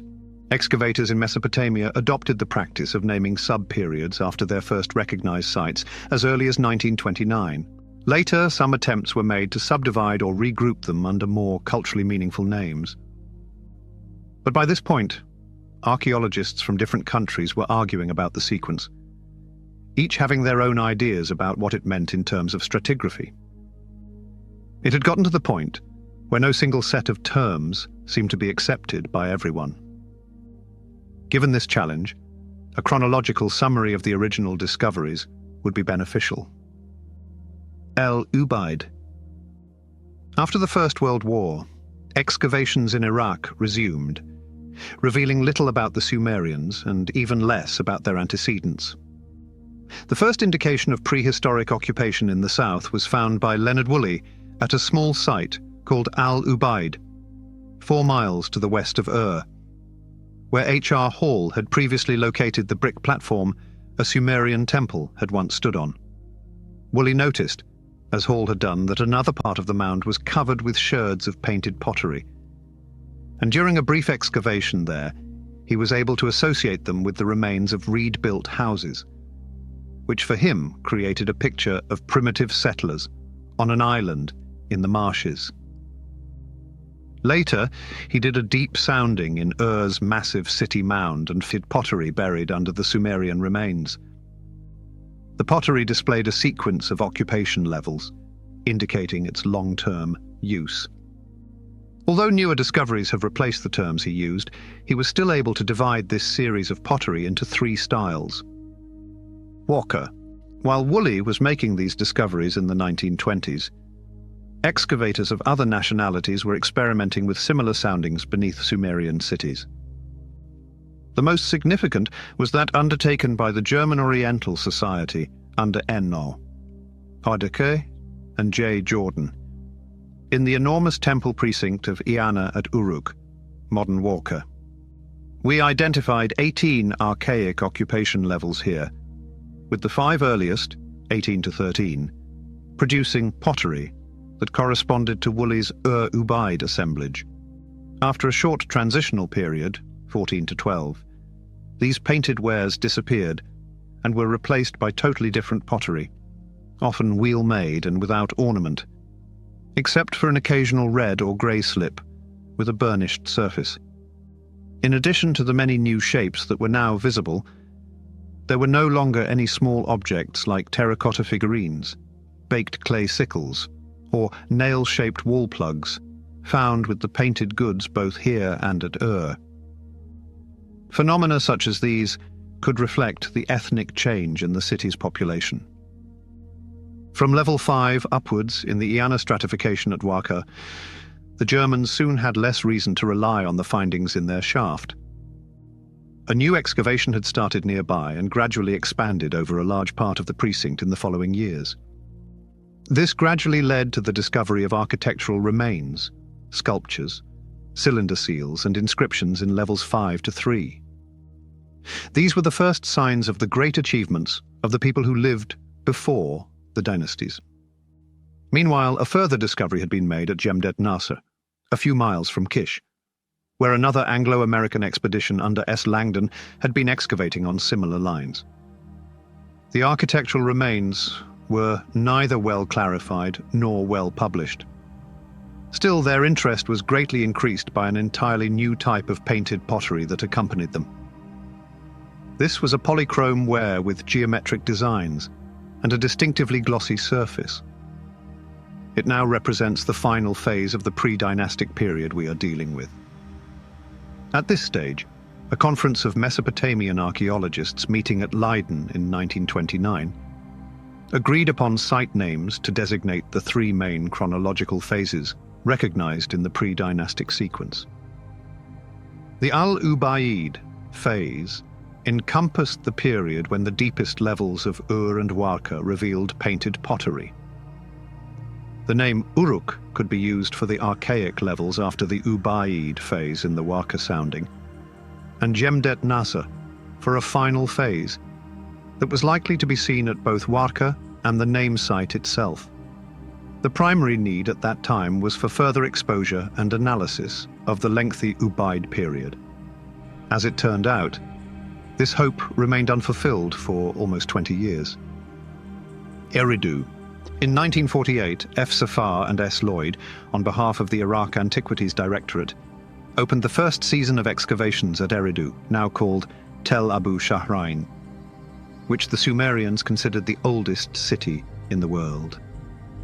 24. Here were the remains of a late Sumerian ziggurat, and beneath one corner of its ruins, the walls of a small temple dated by pottery to the very end of the Ubaid period. This proved to be the latest in a long series of rebuildings, whose plans could be traced in turn through 18 occupation levels, down to a temple founded on a dune of clean sand. The evidence provided by the contents of these buildings was, of course, invaluable for dating purposes. Specifically, these buildings showcased different stages in the development of Ubaid pottery. We temporarily called the earliest examples the painted vessels, Eridu ware, due to their significant differences from later products. Later, we shall see how this and other subphases of the Eridu sequence have been assessed and numbered. The succession of temples at Eridu did not end during the Ubaid period. A further 5 rebuildings corresponded to the Uruk period, but little remained, save for the brickwork of their repeatedly extended emplacements and fallen fragments of their facade ornament. But here there was a supplementary form of dating evidence. At Eridu, early in the Uruk period, a spreading cluster of subsidiary religious buildings had grown around the temple. At some point they abandoned the entire complex, allowing drifting sand to fill its rooms almost to the ceiling level. Then, perhaps at the time of Uruk's own outstanding period of architectural invention, in levels 5 and 4, the whole of these ruins at Eridu had been enclosed in a stone retaining wall and paved over to create a raised temenos on which the temple could finally be reconstructed in a really magnificent form. By comparing the things in the old buildings under the temenos to the remains of later buildings built on top, we can now divide the Uruk period into 2 main parts, the early and late phases. Long before this, during the 1930s, new light of another sort had already been thrown on pre-dynastic chronology by excavations undertaken by the Oriental Institute of the University of Chicago in cities of the ancient state called Eshnunna, in the Diala region east of modern Baghdad. These were mainly concerned with the Sumerian dynasty and later periods. But the predecessors of one Sumerian temple at Kafaje were explored in depth, down to an original foundation at the end of the Uruk period. The excavator of this building was the first to publish its contents. He realized that this late phase of the Uruk period, levels 5 and 4 at Uruk itself, with its great cultural achievements, needed to be separated from the less interesting phase that came before it, levels 14 to 6 at Uruk. Therefore, he proposed combining the former with the equally productive Jemdet Nazar phase, making a single period named Proto-Literate. This term has never been easily accepted, and several alternative dating systems have been suggested. For the moment, however, it may serve our purpose. These few paragraphs briefly outline the first attempts to assemble a timeline for the pre-dynastic period by making sense of the stratigraphic evidence from different sources. Priority has been given to discoveries in southern Mesopotamia, mainly because the cultural sequence established there long provided a system of criteria by which parallel findings in northern Iraq and neighboring countries could be judged. Before extending our review to regions that are less directly connected as they are with Sumerian origins, we should discuss the character of the southern Mesopotamian cultures that have already been enumerated. The Ubaid period. The text of a Sumerian inscription tells us that Shulgi, a king of the 3rd dynasty of Ur, cared greatly for the city of Eridu, which was on the shore of the sea. This description need not be taken too literally. As has already been shown, the city was merely connected to the sea by a system of tidal lagoons. And this formed part of a marshy area similar to that which today separates the alluvial plain from the head of the Arabian Gulf. In any case, it seems certain that the first inhabitants of Eridu and Sumerian sites were themselves marsh dwellers, living in an environment comparable to that of the modern marsh Arabs of Iraq. So, it's not a surprise that the earliest symbolic drawings of architecture on Sumerian cylinder seals and reliefs show reed-built buildings that look a lot like the cleverly designed mudhifs or guest houses that can be seen today in the 9 marshland villages. This being so, it is a little disconcerting to find that the earliest identifiable religious buildings found in level 16 of the temple sounding at Eridu and elsewhere were already constructed of sun-dried bricks. Admittedly, in another sounding at Eridu, unmistakable remnants were found of a modest reed structure, but this later proved to have been no more than an outbuilding of a normal mud brick house. The prototype temple in level 16 at Eridu was, in fact, a single 10-compartment, no more than 3 meters square, yet its plan already showed features, such as a cult niche and central offering table, which are characteristic of temples from that time onwards.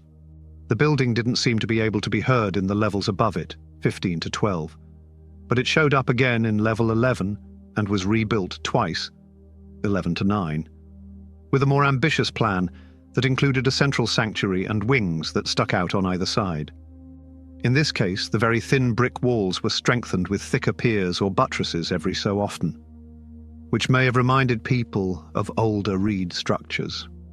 Next came a sequence of more substantially built and sophisticated temples, 8 to 6, accounting for the remainder of the Ubaid period. The long central sanctuary was still entered through a lateral chamber, but it also tended to have more ceremonial doorways at one end and a raised altar at the other. An adjoining chamber deposited fish bones on a freestanding pedestal for votive offerings. From then on, religious buildings rarely lacked the formal decoration of alternating buttresses and recesses on their facades.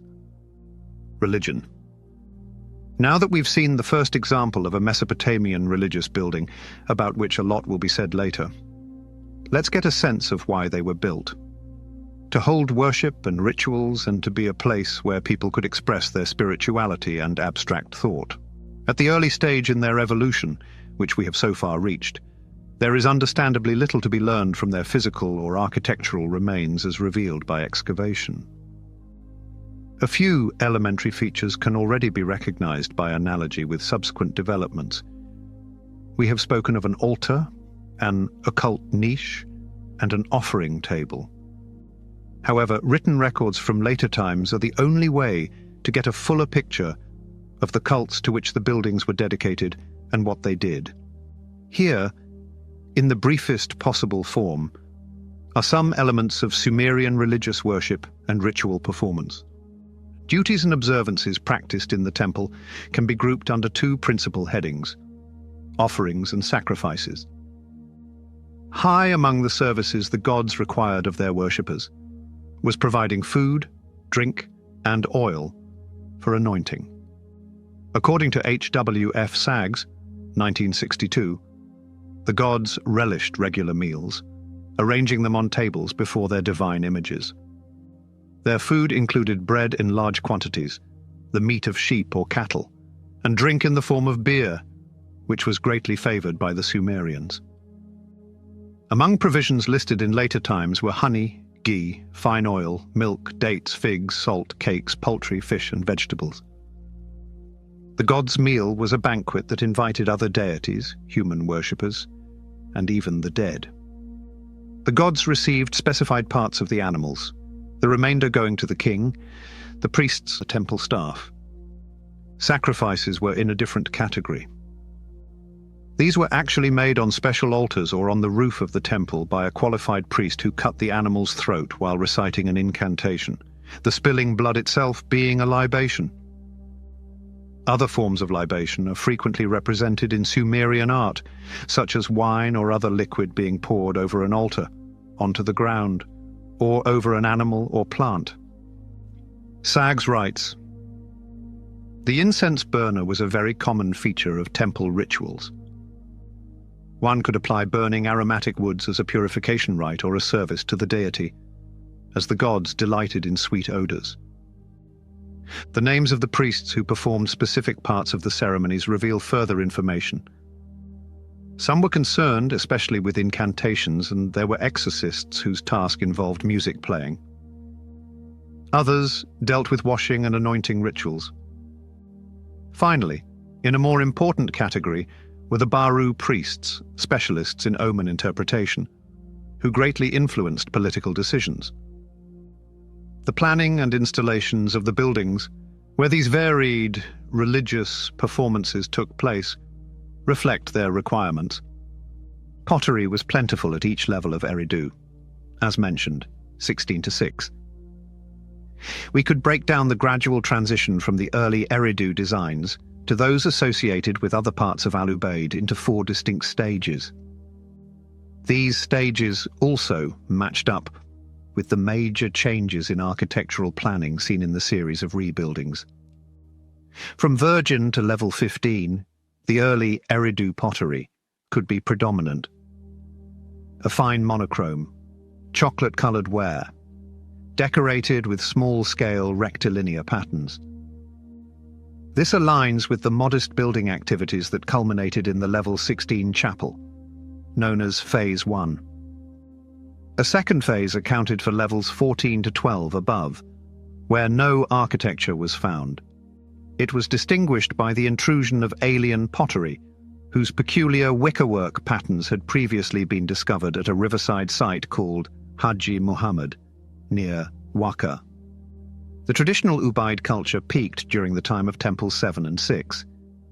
Phases 3 and 4 correspond to earlier and later 13 stages in that culture's development. During this stage at the Eridu, a new and rich source of evidence becomes available. 50 meters outside the stone retaining wall on the southwest side of the raised temple precinct, a cemetery was found containing perhaps 1,000 graves of the late Ubaid period. Some 200 of these were excavated. Second burials were often made in the same rectangular shaft lined with mud brick, so their position must have been marked on the surface. Occasionally, people lay a dog's body across its master's grave. Dating back to the first half of the 4th millennium BC, the Eridu cemetery demonstrates a fairly advanced stage in developing funerary practices. As we will see, researchers have discovered earlier sites where burials were concentrated in specific areas, often near holy places. But here, for the first time, the number and uniformity of the graves create the impression of a genuine necropolis. The location chosen at Eridu was just outside the Ubaidian settlement and its temple precinct. No corresponding graveyard of any later period has yet been found there, though early excavators at this site, having come upon small deposits of votive pottery within the raised precinct of the Uruk period, did mistake them for human burials, with the bones missing. At Woolley found a dozen Ubaid burials in the area that later became the Royal Cemetery, once more likely to have been just outside the contemporary temple precinct. He observed that, as at Eridu, the body was placed on its back, fully extended with its arms by its side, or slightly bent so that the hands could be folded across the pelvis. And he comments that this is an attitude peculiar to the Ubaid people, never to be adopted by any of the subsequent inhabitants of Sumer. Woolley also recorded the fact that, in 2 graves, the upper body was covered with a fine red powder, and in one case, a lump of red hematite paint lay by the head. It was impossible to tell if the bodies were painted, but the powder matched the lump's paint. Interestingly, we observed a similar phenomenon in our own cemetery at Eridu. Almost all the bones were pigmented with a dark orange color.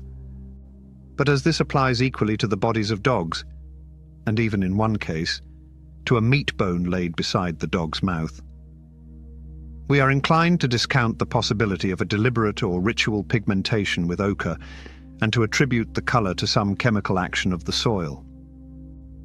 The contents of these burials included a rare collection of completely painted pots, matching very closely the contemporary sherds collected from the temple sounding, levels 6 and 7. The shapes, painted designs, and technical peculiarities of Ubaid pottery at this time are of considerable archaeological importance, because the Ubaid culture extended itself now or later far beyond the frontiers of Mesopotamia to the east and northwest. It is a handmade ware, and its curvilinear or other designs are freely painted with a soft brush, usually in black or dark brown. There are occasional uses of foliate patterns and stylized animal or bird figures. At Eridu, buff-colored surfaces typically receive the application of paint. Elsewhere, the slip is more often omitted, and this vessel has a temperature so high that the clay acquires a dark green color with the black paint biting deeply into it. The fact that such vessels frequently suffer from overbaking, almost to the point of vitrification, and are often deformed in the process, suggests that these Ubaid potters had very little control over their kilns. The fragmentary vessels found in Woolley's reed huts at Al-Ubaid itself were in other ways poorly made and seem now to have represented a decadent phase immediately preceding the end of the Ubaid period. Like some examples from level 6 at Eridu, they show signs of being made on a turret or hand-turned wheel, thus anticipating the wheel-made pottery of the Uruk period. Surface findings suggest that a deeper penetration would have been encountered earlier in the Ubaid occupations. Objects other than pottery, characteristic of the Ubaid period, also had an interest of their own. Primarily, we focus on the painted terracotta figurines, referred to as other goddesses, until the discovery of a male counterpart in a woman's tomb at Eridu. Their lizard-shaped heads and bitumen headdresses, which created so much interest when Woolley first found examples, can today be recognized as a convention widely accepted in the prehistoric Near East cult imagery. Some earlier stages in the evolution of their design are discussed below in connection with finds made at sites in northern Iraq. Tools made of baked clay like sickles and shaft-hole axes must have been possible because of the high temperatures in kilns then. The sickles were baked in groups because they were often stuck together in a vitrified mass. In this class, there are also large clay nails with bent back points, used for fixing reed matting to the face of a mud brick wall. For the rest, there are simple artifacts, such as flint knives and hoes, or bone implements with bitumen handles, which could belong to any other pre-dynastic phase. Walker. The most copious source of information about this period has been the work of German archaeologists, whose excavations at the same site have been carried on intermittently for almost half a century. More recently, under the direction of H.J. Lenzen. Uruk, whose modern name is Varka, is also Eric in the Old Testament. Sumerian literature is associated with the name Gilgamesh, one of the earliest dynastic rulers credited today as an actual historical character. Pre-dynastic sources estimated the city had 200 acres, with 1/3 covered in temples and other public buildings. Soundings in widely separated parts of the site have suggested that the settlement had attained an impressive size even in the Ubaid period. In the famous epic of which Gilgamesh 17 was the hero, it is said of him that in Uruk he built walls, a massive rampart, and the temple of blessed Diana for the god of the firmament Anu, and for Ishtar, the goddess of love. Sure enough, when the Germans came to excavate the temple area in the city's center, they found their work concentrated on 2 primary building complexes, which they named respectively Anu Ziggurat and Iana Precinct. It was greatly to their advantage that in both cases, ruins of the pre-dynastic period proved to be accessible at no great depth beneath the surface of the mound. The ANU area. The earliest ANU area are easier to understand today than when they were first made. The building called by its excavators the White Temple, whose walls, painted white outside, appeared standing upon an irregular-shaped brick platform, was in fact no more than a late reconstruction of a shrine very much like that at Eridu, in that its origins could, as we now know, be traced back far into the Ubaid period. Still, the planning and organization of this last rebuilding during the Jemdet Nasr period, 3200 to 2900 BC, are fascinating because they keep all the Ubaid temple's main features. The platform's area has significantly expanded. An impressive triple stairway approaches its paneled facades, which slope inwards at a slight angle. If the platform temple of a later period than this has survived, we shall see that it gains significance as a prototype of the Sumerian ziggurat.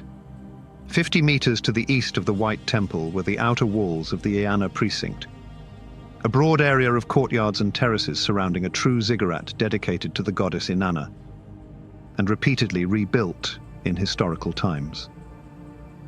It was early discovered that this monumental layout had replaced a more ancient complex of religious buildings dating from the final phases of the pre-dynastic period.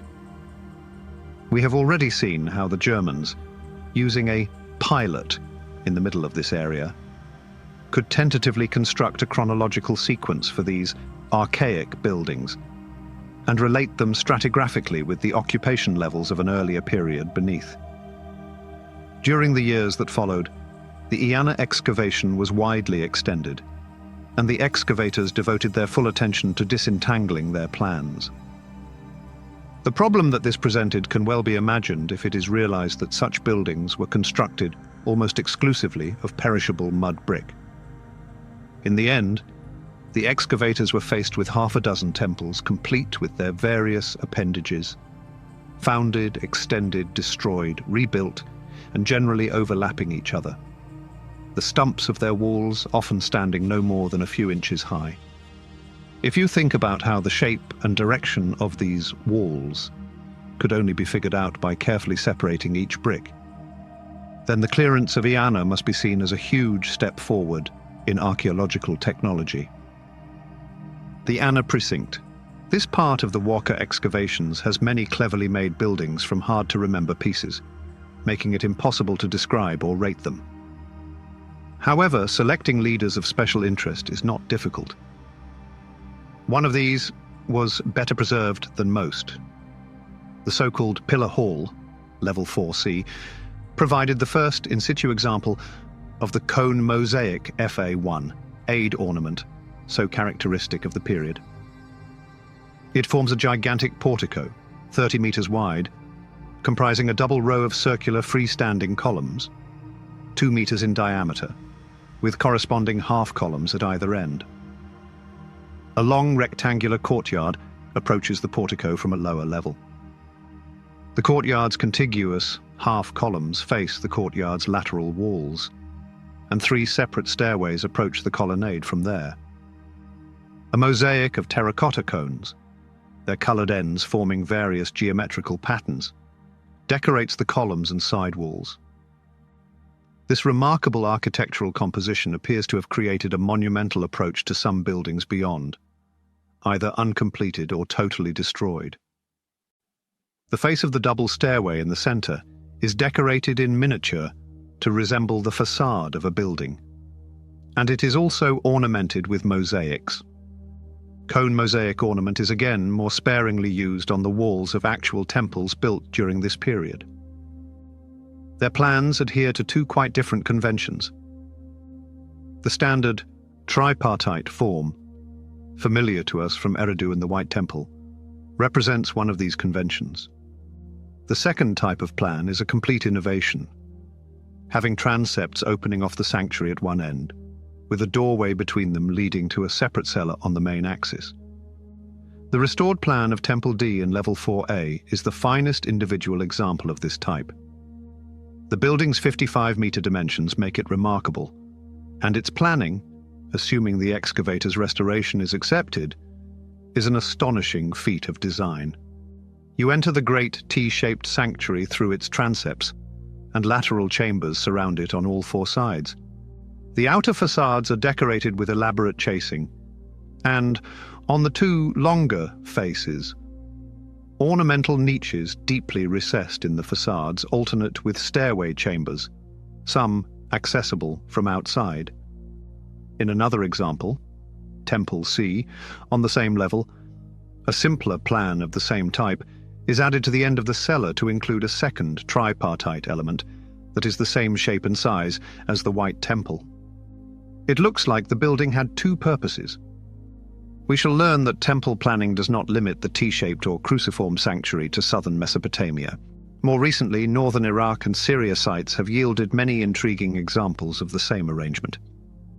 While some items are contemporaneous with those described, others are even earlier. One other building of interest, though of doubtful purpose, was the awkwardly named Stone Cone Mosaic Temple, built on an isolated site west of the main Iana grouping and assigned in date to Level 4. Enigmatically planned, it was surrounded by a curious, doubly buttressed protective wall, whose inner face, like the facades of the building itself, had been decorated with a mosaic of cones, in this case, shaped out of colored stone. Stone cones of this sort have been the subject of much speculation since they appear in considerable quantities, displaced from their original setting at Eridu, Ubaid, and elsewhere. They have at times been thought of as a more primitive form of ornament for which terracotta cones were later substituted in the cause of greater economy, if one considers the variety and elaboration of such ornaments toward the end of the Uruk period. For example, hollow-ended terracotta cones can be found in certain cases up to 30.5 centimeters in length, forming an ornamental band around the parapet of a temple platform. Similar cones of gypsum were used in a late building at Eridu, their heads sheathed in copper. Occasionally, the mosaic pattern incorporated figurative ornaments carved on small stone plaques, supplemented by other devices to enhance its vibrancy. Many sites in Lower Mesopotamia display the scattering of these small mosaic pieces. They are a reliable sign that these sites were inhabited during the Uruk period. Many places in Lower Mesopotamia have a scattering of these small mosaic pieces on the surface. They are a reliable sign that these places were inhabited during the Uruk period. One site discovered in this way was Tel Uqayr, about 50 miles due south of modern Baghdad, excavated by archaeologists from the Iraq Museum, led by F. Safar and S. Lloyd, in 1940 to 1941. On the outer edge of a characteristic Ubaid settlement, a slightly higher mound covered the remains of an Uruk period temple, with a well-preserved platform and some parts of the walls still standing several meters high. In this instance, the plan adhered precisely to its description. Case precisely matched that of the White Temple at Uruk, except that the ceremonial doorways at one end of the sanctuary were replaced by a high altar on the main axis, approached by a miniature flight of steps. However, colorful mural paintings covered the structure. Surveyors were, for once, able to enter the building. And it was then immediately discovered that the whole of the internal wall faces were covered with colorful mural paintings. A wine-colored paint was surmounted by a band of geometrical ornament, and there was a frieze of human and animal figures, of which only the lower parts had survived. Better preserved was the decoration on the faces of the main altar, which, like the central stairway in the pillar hall at Uruk, was painted to represent the facade of a miniature temple, with its vertical panels of mosaic. On the sides facing the steps, the guardians of two spotted leopards were represented in red and black paint. Apart from the lime wash that gave the White Temple at Uruk its name, and a red temple in the Iana precinct, of which only a few courses remained standing, this mural painting at Uqayr was the only example known in a building of the pre-dynastic period, and it continues to be remarkable for that reason. The painted temple at Uqayr has been provisionally dated to the final phase of the Uruk period, circa 3250 BC. Again, like the White Temple, its chambers had been packed solid with rather large mud bricks to create a higher platform, on which the shrine could once more be rebuilt on a more ambitious scale. We could not determine the exact date of this event, but a discovery at the platform's base provided some insight. It is a small subsidiary chapel packed with the remains of ex-voto vessels, a collection of fine Nasr pottery, finer in quality than any found at the name site itself. Also, the most reliable proof of time was found in the form of 4 clay tablets that looked like they were from the temple records and were written with the typical pictographic signs of the Jemdet Nasr period. In addition to the ground plans and wall decorations of the temples that have already been talked about, the decorations can also be seen on Sumerian cylinder seals and carved reliefs, which can tell you more about how they looked in general. High up between their lateral buttresses, triangular real or ornamental windows are often shown. But, as far as internal lighting is concerned, they leave little doubt that the walls of the central sanctuary rose higher than those of the subsidiary chambers, and that space was left for the clearest. Some question whether the massive Iana precinct temple's sanctuaries could have been roofed at all. However, most authorities agree that river transport could have obtained suitable timber. Buildings of the Jemdet Nasr period. Waka. One actual building, dedicated to some ritual purpose of the same sort, was the so-called Riemchen Gebeude, whose foundations were dug down into the ruins of the earlier stone cone mosaic temple on the west periphery of the precinct. Its innermost chamber, to which there was no apparent access, was entirely surrounded by a corridor, showing signs of some violent conflagration. Within the building, disposed of in enormous confusion as though discarded intentionally, was a rich collection of objects, including of pottery and stone vases, alabaster bowls, copper vessels, clay cones, gold leaf and nails with heads covered in gold leaf, weapons, animal bones, and broken components of furniture. All this was taken by the excavators to imply the ritual destruction of fittings and sanctified objects belonging to some earlier buildings that had to be demolished. Kha-Fajeh. A great deal more well-published information about the Jemdet Nasr period was obtained from the earliest remains of the so-called Sin Temple, dedicated to the moon god of that name, excavated by Americans in the 1930s at Kha-Fajeh in the Diala region, east of modern Baghdad. 37. Despite being a ground-level building, this little shrine closely resembled the White Temple's plan. Only the ceremonial doorways at the ends of its sanctuary were missing. Its 5 earliest building levels all fall within the period we are concerned about, and something will be said about their contents if we now discuss aspects of the Proto-Literate period, other than architecture. Having now watched the crescendo of architectural activity and invention that marked the course of the Proto-Literate period, we can infer the strength of the religious belief it inspired. However, we can learn little about the detailed anatomy of the Sumerian religion or its social background from buildings alone. The written records of later times would reveal more information on this subject, but for now, the basic forms of writing limited its contribution. The earliest tablets yet to be discovered come from level 4 at Uruk and use a pictographic script, recognizable as the ancestor of the later cuneiform. Based on how well it could already do things, earlier stages of its development may be found elsewhere. Maybe at levels similar to Uruk-fi and Fire, currently considered in the Proto-Literate period. We find the first texts demonstrably written in Sumerian in a Jemdet Nasr setting, reflecting the language for which this script provided a vehicle. However, some experts have been tempted to think that Sumer may have had an ethnic substructure that was partly Semitic before the imaginary arrival of the real Sumerians. This is why they say the text from Uruk 4 may be written differently. Speculations of this sort form a part of the long-standing debate on the problem of Sumerian origins, see below. Some signs used in the Proto-Literate script have a recognizable equivalent in the developed cuneiform of later times, and their meaning is accordingly known. One could have anticipated the presence of animals, like sheep, goats, cattle, and donkeys. The names of merchants suggest commerce, and there are also words associated with fishing and hunting. Pottery techniques themselves confirm that the wheel was known, and a sled sledded on wheels could become a chariot. Other signs suggest metal objects, one of which, the shaft-hole axe, is made in a closed mold.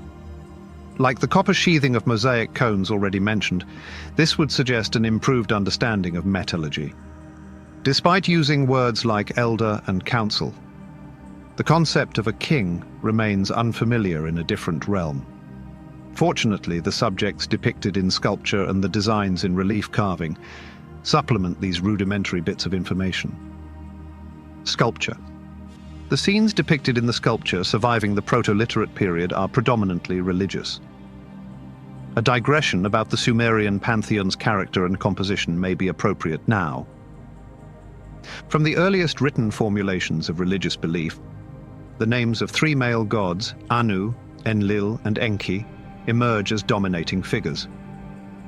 Anu, the sky god, whose temple we have noticed at Uruk, was originally recognized as the highest power in the and sovereign of all the gods. Later in Sumerian history, he seems to have been replaced in this capacity, first by Enlil, patron god of Nippur, and secondly by Marduk, the tutelary deity of Babylon. Enki of Eridu was in a class by himself as a god of wisdom and learning. Generally speaking, though the whole country worshipped a common pantheon, each city retained its patron god and set of legends. For the rest, in the words of George Roux, the heavens were populated with hundreds of supremely powerful, man-like beings, and each god was assigned a particular task or sphere of activity. One god, for instance, might charge with the sky, another with the air, a third with the sweet waters, and so forth, down to humbler deities responsible for the plough, the brick, the flint, or the pickaxe. These gods had the physical appearance and all the qualities and defects of human beings. In brief, as Roux concludes, they represented the best and the worst of human nature on a superhuman scale. Examples of those associated with particular cities who also became the object of a general cult include the moon god Nana, Sin of Ur, and his son, the sun god Utu, Shamash of Sippar and Lhasa; Ninurta, the warrior god; Ninkusag, Nintu, mother and wife of Enlil; Inanna, Ishtar, goddess of love, and her husband Dumuzi, Tammuz.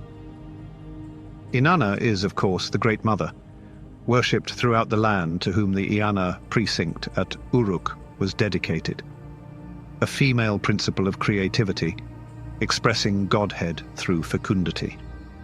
As for Dumuzi, Roux points out that though undoubtedly associated in the Sumerian mind with productivity in the vegetable and animal world, his union with Inanna must symbolize fertility. The theory that long associated him with the dying and resurrected god of Fraser's The Golden Bough has more recently been rejected. Other minor gods and goddesses are too numerous to mention. A well-known stone vase from Waka, 90 centimeters high, has 3 registers of figures, very finely carved in relief. Above, the goddess Inanna appears in front of 2 reed bundles terminating in loops and streamers, which are her perpetual symbol, and a ritually naked priest offers her a basket of fruit. Behind this, the relief is damaged, but a small fragment remains of a figure, which may well be that of a king or leader, and an attendant supports the tasseled girdle, which he is perhaps about to present. Inanna is supported by minor deities, mounted on model temples and appropriate beasts, with other symbols, including a pair of vases like the one on which they are carved. In the second register, naked priests bring further offerings, and in the third, beasts and plants represent her 2 kingdoms. Another sacred symbol present here is the stylized rosette with 8 petals. Again, on the sculptured sides of a stone trough in the British Museum, sheep and rams from the sacred herd return to her temple, here represented as a marsh dweller's reed building, and from it their lambs emerge to meet them. This scene is also perpetually repeated, for example, on the faces of a stone bowl from Kafaje, where cattle replace sheep, and much later in an architectural relief from the early dynastic temple at Al-Ubaid. Secular subjects are less common. There is the fragmentary stela of black granite from Warka, carved with difficulty, to show 2 scenes in which the same king figure hunts lions, and there is the extraordinary life-size head in limestone, found in a Jemdet Nasser setting, but dated stylistically to Uruk IV. It constitutes a part of a composite figure, with the rest potentially crafted from alternative materials like wood and bitumen. The eye and eyebrow inlays are missing, as is the metal foil covering the hair. With these restored, the head looks a little outlandish, but the bare stone mask as found is strikingly beautiful.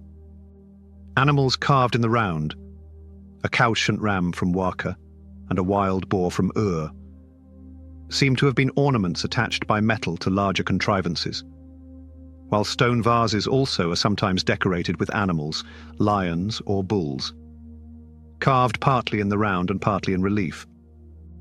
From the Jemdet-Nasr period at Waka, there are crudely carved king figures, foreshadowing the ex voto personal statues of early dynastic times.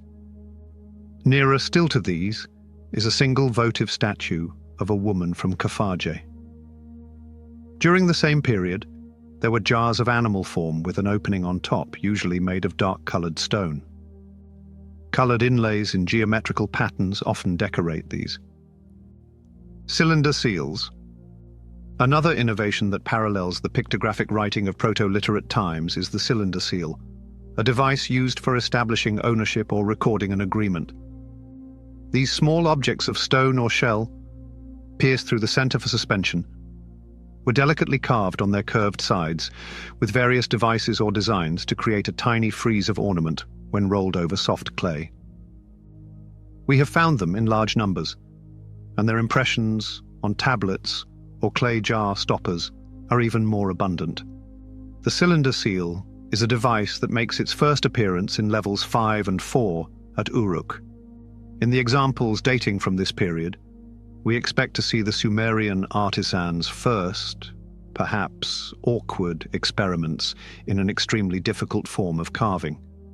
On the contrary, though it is clear that he had not yet completely mastered the intricacies of repetitive design, the variety of his subjects and the ingenuity of their decorative treatment testify to an achievement seldom rivaled during the centuries that followed. Already his work has the quality of relief carving rather than mere linear drawing, as shown by the vigorous modelling and articulation of the individual figures. Many studies have contributed to understanding the pictorial themes and mythical symbols that compose these designs. Most evident in the religious scenes is the invocation of two deities never personally depicted, but symbolized by ideograms implying their attributes. There is a god who, like the biblical Tammuz, personifies the generative force in nature, graphically represented by certain animals and plants. Other god symbols include an eagle, sometimes lion-headed, and a snake. Equally prominent is Inanna, whose curiously shaped emblem, identified by some as the gatepost of a reed-built temple, became her name sign in pictographic writing afterward. A decorative combination of these symbols alone can form the subject of a seal design. Alternatively, human figures appear when the performance of some religious ritual, sacrifice or oblation, is portrayed. A bearded man with a diadem and chignon, wearing a long folded skirt, and attended by a naked or kilted priest, can be identified as a king. He brings ritual objects to a reed-built temple or presides over the ceremonial feeding of sacred cattle. Flocks and herds frequently appear, and are defended against lions by figures such as the bullman and lion-headed eagle, familiar features of Sumerian imagery in later times. The seal cutters compose heraldic patterns from the shapes of game animals such as boars, stags, ibex, and mouflon to supplement their repertoire of designs. Occasionally secular subjects, including the king figure, are hunting or at war. The types of stone favoured by the seal cutters are often unobtainable in Mesopotamia and suggest trade connections with neighbouring countries. During the Jemdet-Nasr period, care and precision in carving seals slightly declined. The drill, for instance, which had previously been used sparingly and its effects concealed whenever possible, now became conspicuous, and the modelling of animal figures declined in accomplishment.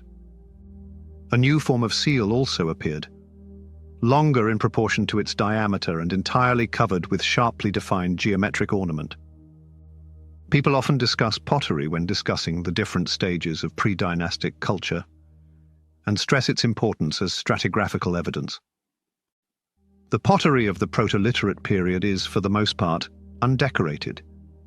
Its technical peculiarities have been the subject of much specialized study, which would be impossible to summarize here. However, one exception to this generalization is the fine-painted year which appeared towards the end of the Jemdet-Nasr period. The most commonly decorated vessel in this way is a stoutly proportioned jar with a broad shoulder and rimmed neck. Usually the shoulder confines geometric ornaments in red and yellow, which occasionally form panels featuring animals, foliage, or even human figures. Plum-colored paint covers the remaining surface, creating a glossy surface. This distinctive wear has provided a useful criterion for dating when found in alien settings. Parallels between the pottery of the pre-dynastic period in Mesopotamia and contemporary cultures in Iran and elsewhere will be discussed later under a separate heading. Still, early relations between Mesopotamia and Egypt may be mentioned here.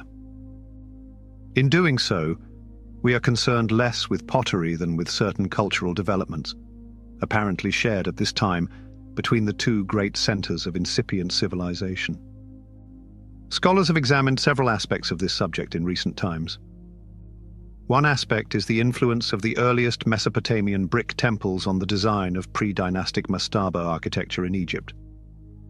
Another argument suggests that understanding Sumerian or pre-Sumerian experiments in the same field stimulated the development of hieroglyphic writing in Egypt. Pictographic writing similar to Mesopotamia has been found in Romania and Balochistan, making this more likely. However, the most tangible evidence of communication between the two countries in such an early period was the discovery of Jemdet Nasser cylinder seals in graves at Nakada in Egypt, indicating some form of trade connection whose existence at that time still requires further investigation. Sumerian antecedents. Finally, discuss Sumerian origins, which scholars have debated for years. Taos. In general, the problem comes from not knowing exactly when in the series of pre-dynastic periods the people who lived in Lower Mesopotamia can be called Sumerians. It has been said that the innovations of the Proto-Literate period established the identity that Mesopotamian civilization retained throughout its long history. And this was at one time accepted as a strong argument for the arrival of the Sumerians at the beginning of that period. The epigraphist's content. The epigraphist's main argument is based on a single idea. Some of the older Mesopotamian cities mentioned in historical texts and built before the Proto-Literate period might have had names that were not Sumerian. Moorhen has used this to justify the hypothetical migration of earlier, possibly Semitic peoples throughout the Near East. Archaeologists, on a whole tissue of speculation, have used this to justify the hypothetical migration of earlier, possibly Semitic peoples throughout the Near East. Pressed by the overwhelming evidence for cultural continuity between the Ubaid and the Uruk periods. To an archaeologist, the evidence alone for the continuity of religious beliefs and practices seems particularly convincing. To an archaeologist, the evidence alone for the continuity of religious beliefs and practices seems particularly convincing. Eridu starts chronologically with a conventional Ubaid settlement. In terms of time, Eridu begins with a typical Ubaid settlement. Like Eridu, the two earlier sites may have had a Ubaid-era temple that was often rebuilt. At the end of the Ubaid period, these two sites saw the abandonment of their. However, throughout the Proto-Literate period, the temple, similar to that at Eridu, underwent repeated reconstructions and expansions. Times and at Eridu, the third dynasty kings of Ur chose Eridu's runs as the site for a ziggurat. At Ubaid and Ukiah, the old Ubaidian settlement mound was used as a cemetery by the Sumerians of dynastic times. With this situation in mind, the substitution at any time of alien immigrants for the indigenous population becomes an improbable hypothesis. A final question remains regarding the original provenance of the first settlers in southern Mesopotamia. Much interest has now been aroused by the discovery of a thriving enclave of Ubaidian settlements along the southern shore of the Arabian Gulf and inland west of Bahrain. Their earliest appearance in this quarter dates to the middle phase of the Ubaid period. More recently, however, neutron activation evidence has shown that these settlers used Sumerian pottery, indicating they were colonists or traders. The home of the Ubaidian culture would thus become increasingly pointless. pre-literate peoples of northern Mesopotamia. During the previous chapter, our attention has been concentrated on the results of excavations in the southern Mesopotamian plain and the evidence they produced of cultural developments during the pre-dynastic period. We must take the next turn to consider parallel research that has been taking place among the uplands of northern Iraq and examine the rather different sequence of events that have been revealed. In doing so, our thread of association with the evolving civilization of the Sumerians may become increasingly tenuous. By doing this, our connection to the Sumerians' growing civilization may become weaker, while cultural influences from outside of Mesopotamia become more important. If metal began to be understood, the name Chalcolithic should perhaps be substituted, as is usual in other Western Asian countries. Once more, then, in this case, it may be good to sketch the sequence of discoveries before discussing in detail the succession of cultural phases which they have made possible to establish. In Assyria, British and American archaeologists conducted an initial investigation of prehistoric settlements during the early 1930s. As a point of departure, one would select the small site called Arpachia, 4 miles northeast of Nineveh, excavated by M.E.L. Malawan in 1933. On the surface, Malawan found a little village composed of rather poor huts built of pies clay. But he noticed their pottery could be recognized as a northern variant of the Ubaid painted wares previously found in Babylonia. There was a wider variety in the colors used. However, he observed that their pottery was a northern variation of the Ubaid painted wares previously found in Babylonia. Outside the village, a cemetery was found containing more than 40 graves, containing many complete vessels, some unbroken.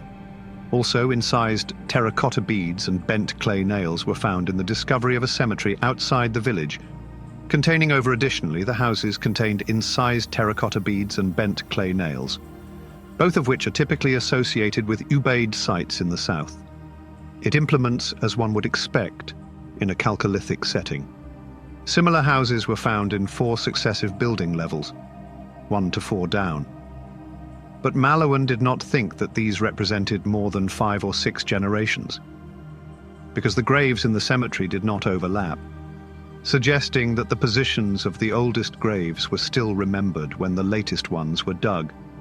In level 5, the character of the pottery began to change, and throughout the remainder of his excavation, 6 to 10, he dealt with an entirely different culture, characterized by finely finished and brilliant ware, painted for the most part in several colors. This pottery was already known by the name Tel Halaf. Before the First World War, the German excavator Baron Max von Oppenheim found it at a site of that name on the Turco-Syrian frontier. But von Oppenheim had encountered it while excavating the massive Iron Age palace of an Aramaean prince in the city, called Guzana. Piles of painted potsherds thrown out when the foundations of the palace were being dug, and he could find no indication of its age. Researchers accurately stratified and associated it with contemporary architecture at Arpachiyar. For the first time at Arpachiyar, researchers accurately stratified it and associated it with contemporary architecture. Researchers carefully stratified it and associated it with contemporary architecture. More will need to be said about this beautiful Halaf pottery, on which the elaborate designs are executed in glossy paint with an overall burnish. Its character.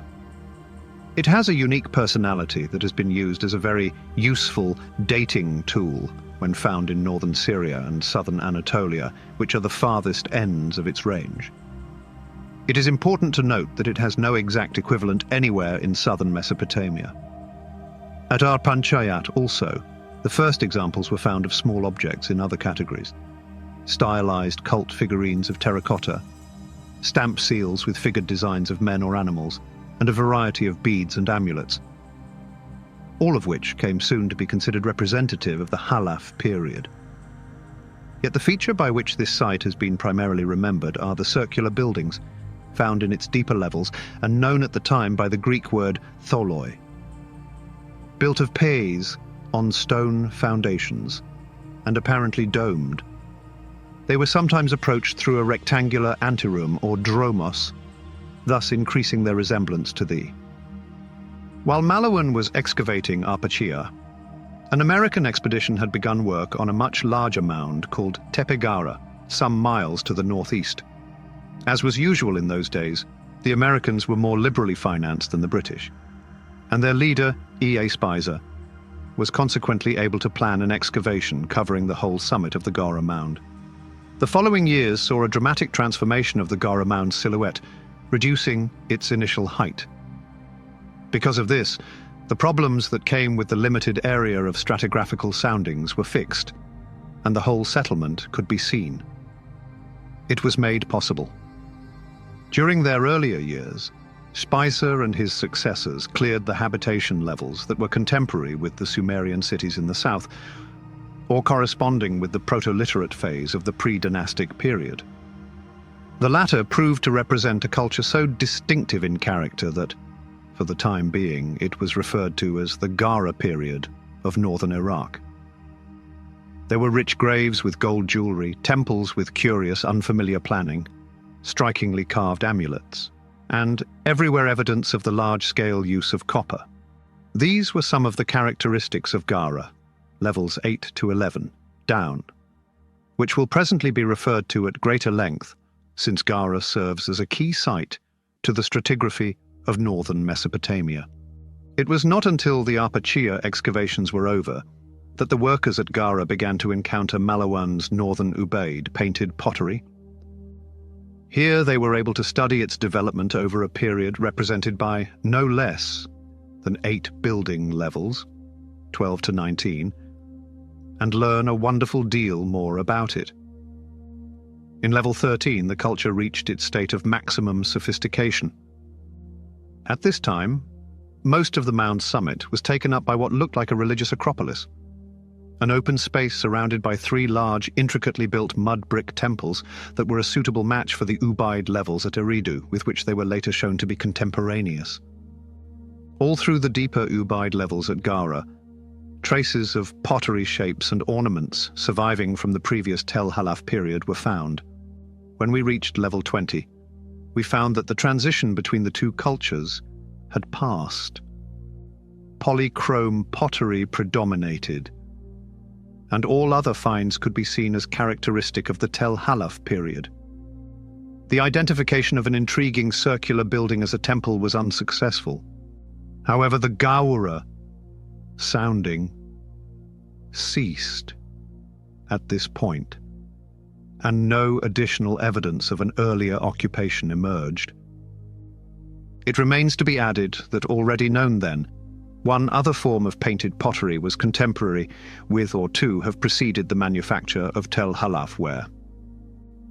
This had first been found before 1914 by Ernst Herzfeld when he was excavating the huge 9th century AD city of Samara on the Tigris, halfway between Mosul and Baghdad, and came to be known as Samara ware.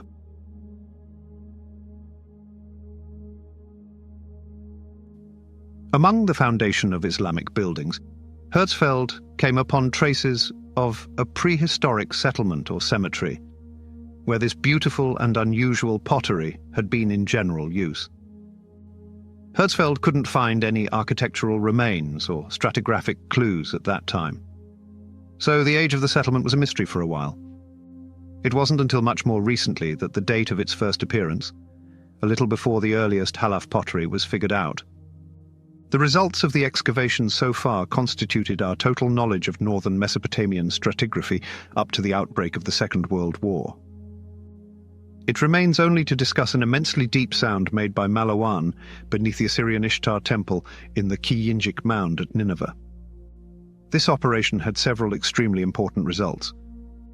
First, Malawan discovered the life-size bronze head of an Akkadian king, which is now regarded as one of the great masterpieces of Mesopotamian art. Secondly, He discovered textual evidence indicating that Nineveh was a city with temples during Sumerian times. The sequence of prehistoric phases so far known and, more significantly, proved the existence of an earlier pre-Halaf culture. Directly above virgin soil, at a depth of 27 meters beneath the Thermatositas summit of the mound, he found an unknown type of pottery with finely scratched incisions, which he provisionally labeled Ninevite I. For 10 years after Malawan had left Iraq to excavate in Syria, the next development came in 1943, when inspectors of the Iraq Antiquities Directorate located a small mound called Hassuna on the fringe of the cultivated upland 20 miles due south of Mosul, whose surface was littered with Ninevite Y pottery. The excavation of Hassuna involved a renewal of the Ukiah partnership between the present writer and Fuad Safar. Its result far exceeded our expectations. A new and earliest chapter was added to the history of Chalcolithic settlements in northern Iraq, beginning with the arrival of a still nomadic people whose campsites were almost immediately overlaid by the primitive houses of a small farming community. An excavation covering an area of about 20 square meters enabled us to follow the development of this village through 6 successive building levels, and to associate its final occupation with the arrival of new inhabitants at the site, using an early form of Tel Halaf painted pottery.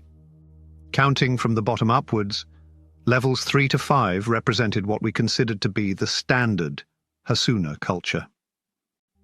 The pottery was all unburnished.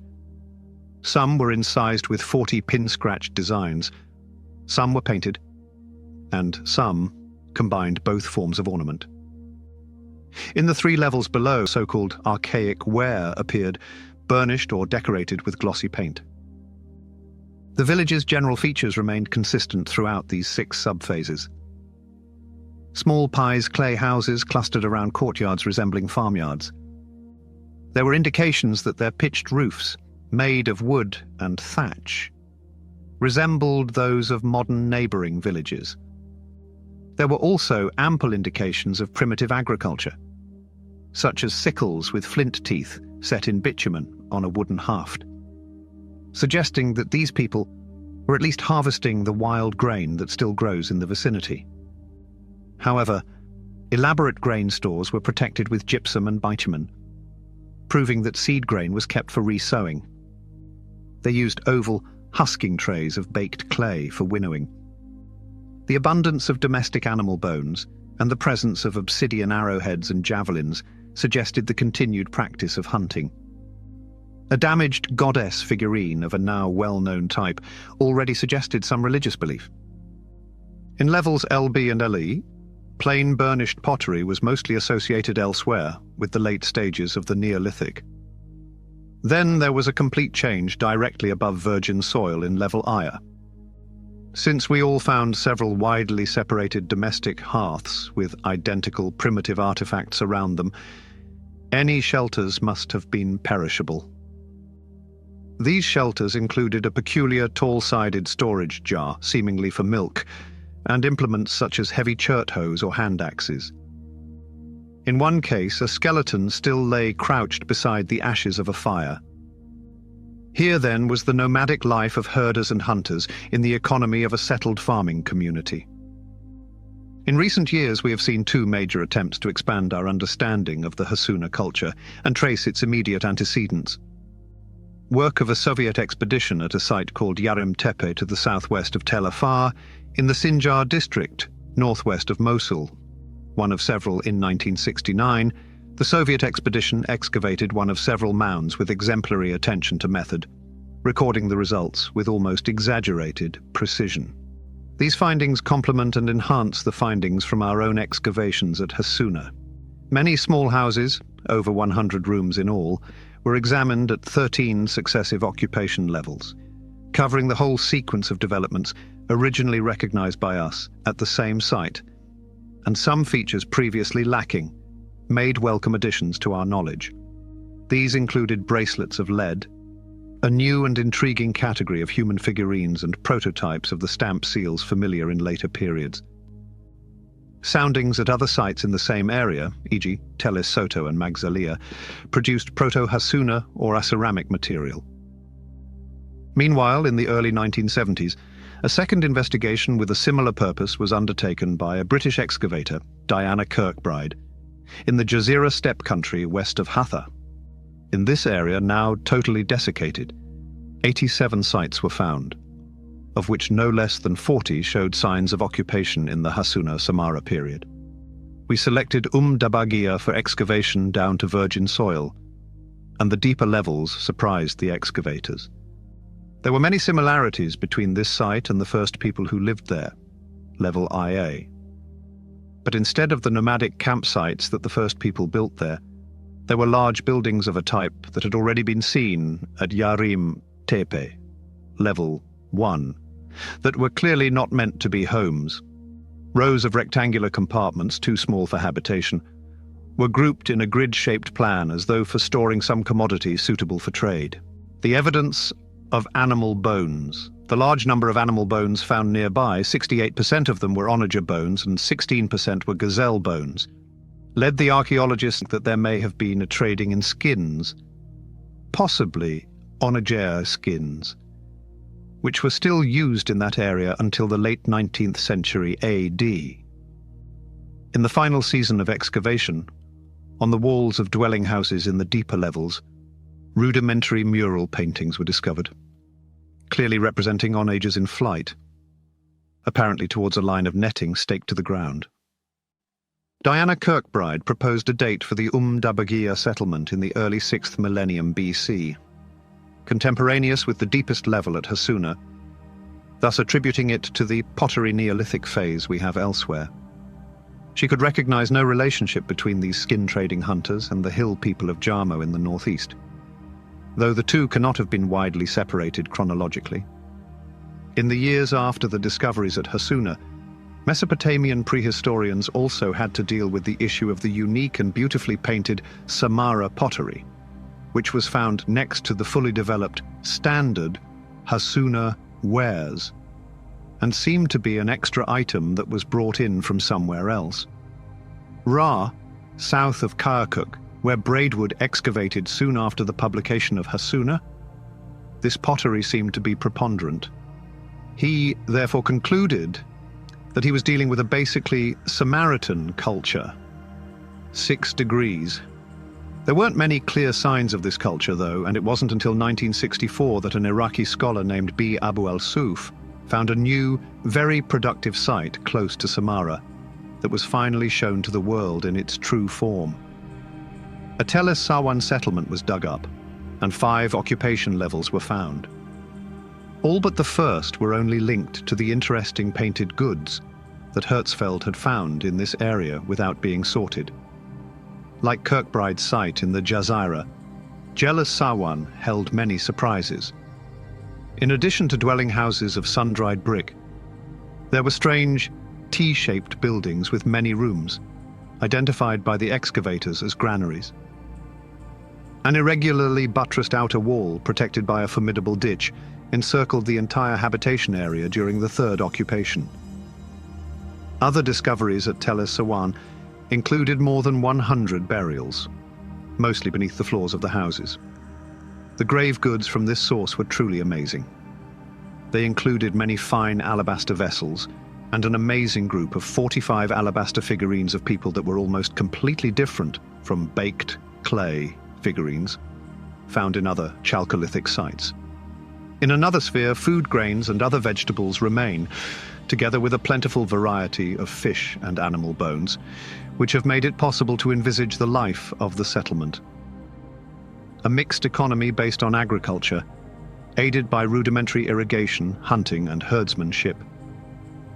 Here, then, was an indigenous manifestation of the hitherto elusive Samaran culture, apparently centered upon the Tigris at the northern extremity of the alluvial plain. Excavations at related sites have indicated its geographical extension east to the frontiers of Iran, Chagar Bazar, near Mandali, and westward to the Euphrates, Baghuz, near Abu Kemal. The discovery of almost no Hassuna ware at Tell Sawan highlights the differences between the two cultures. At the earliest village sites in northern Iraq, house walls were most commonly built of pies and rendered in mud plaster. In rarer cases, e.g. Bagia, gypsum plaster was preferred for wall faces and pavements. Sun-dried bricks, shaped in a wooden mould, did not appear until the end of the Hassuna period. Stone foundations occur only at Jarmo and Magsalia, where streambeds could have provided the material. At Jarmo, pavements were made of clean mud, packed over beds of initially. The planning of multi-roomed dwelling houses appeared to follow a rectilinear principle. At Bagia, each consisted of one main room, often measuring no more than 2 by 1.5 meters, and others were even smaller and reached through archways less than 1 meter high.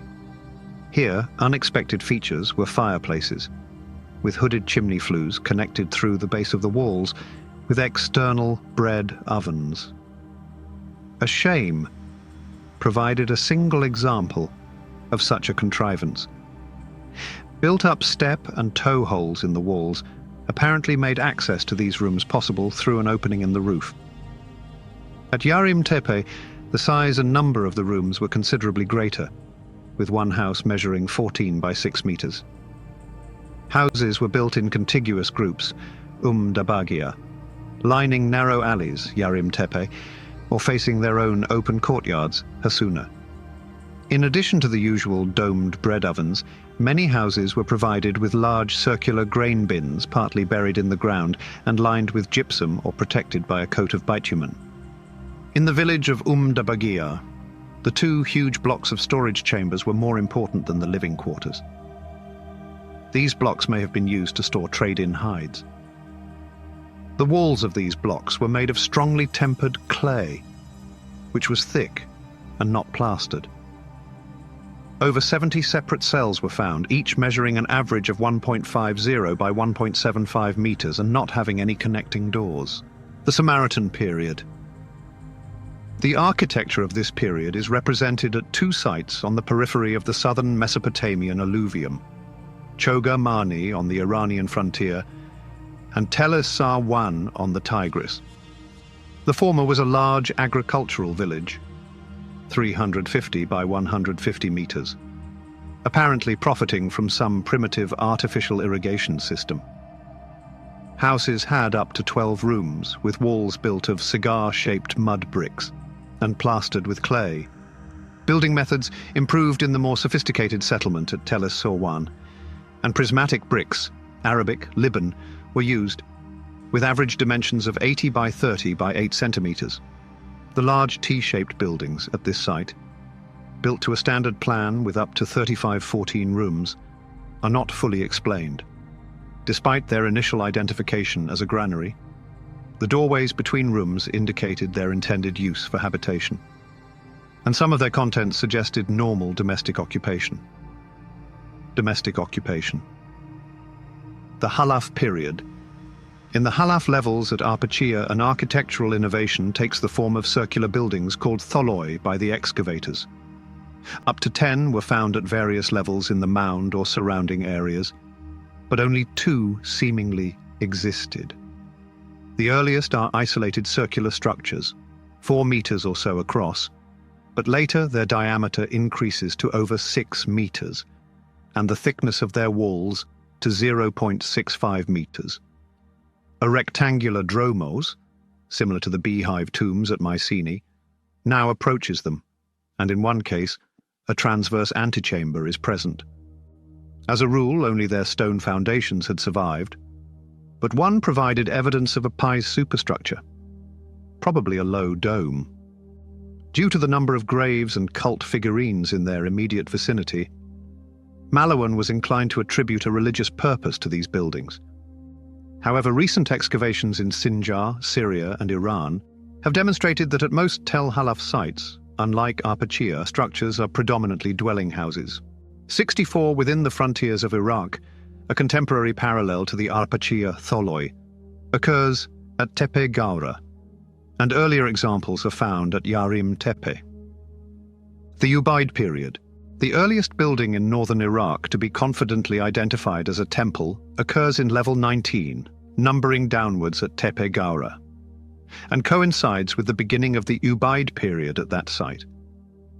It has a rectilinear plan, with flimsily built mud brick walls, but is reconstructed on a more impressive scale in level 18, with no less than 20 rooms arranged around a central sanctuary. This has a podium in the middle, but no recognizable altar.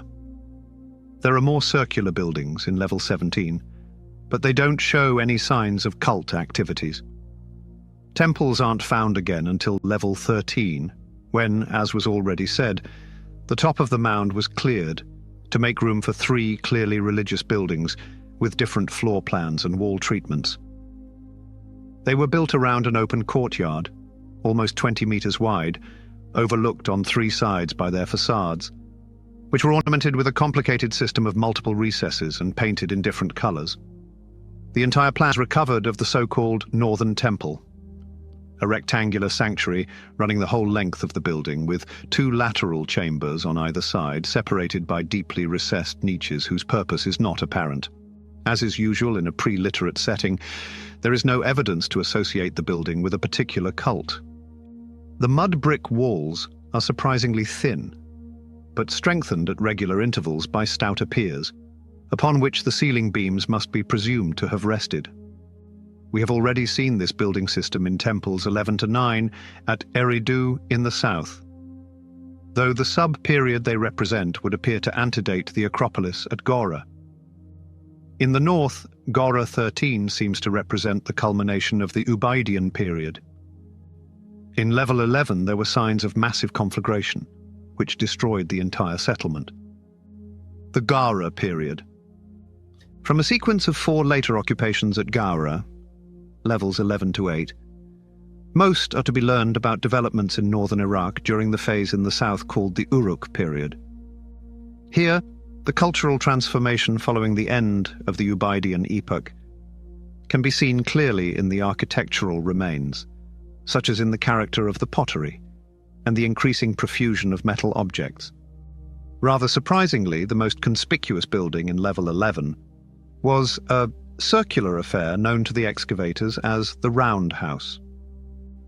Its meter-thick outer wall has a diameter of over 18 meters, and internally, the plan can comprise no less than 17 rooms. Their arrangement has no ritual significance nor justification for attributing any religious purpose to the building.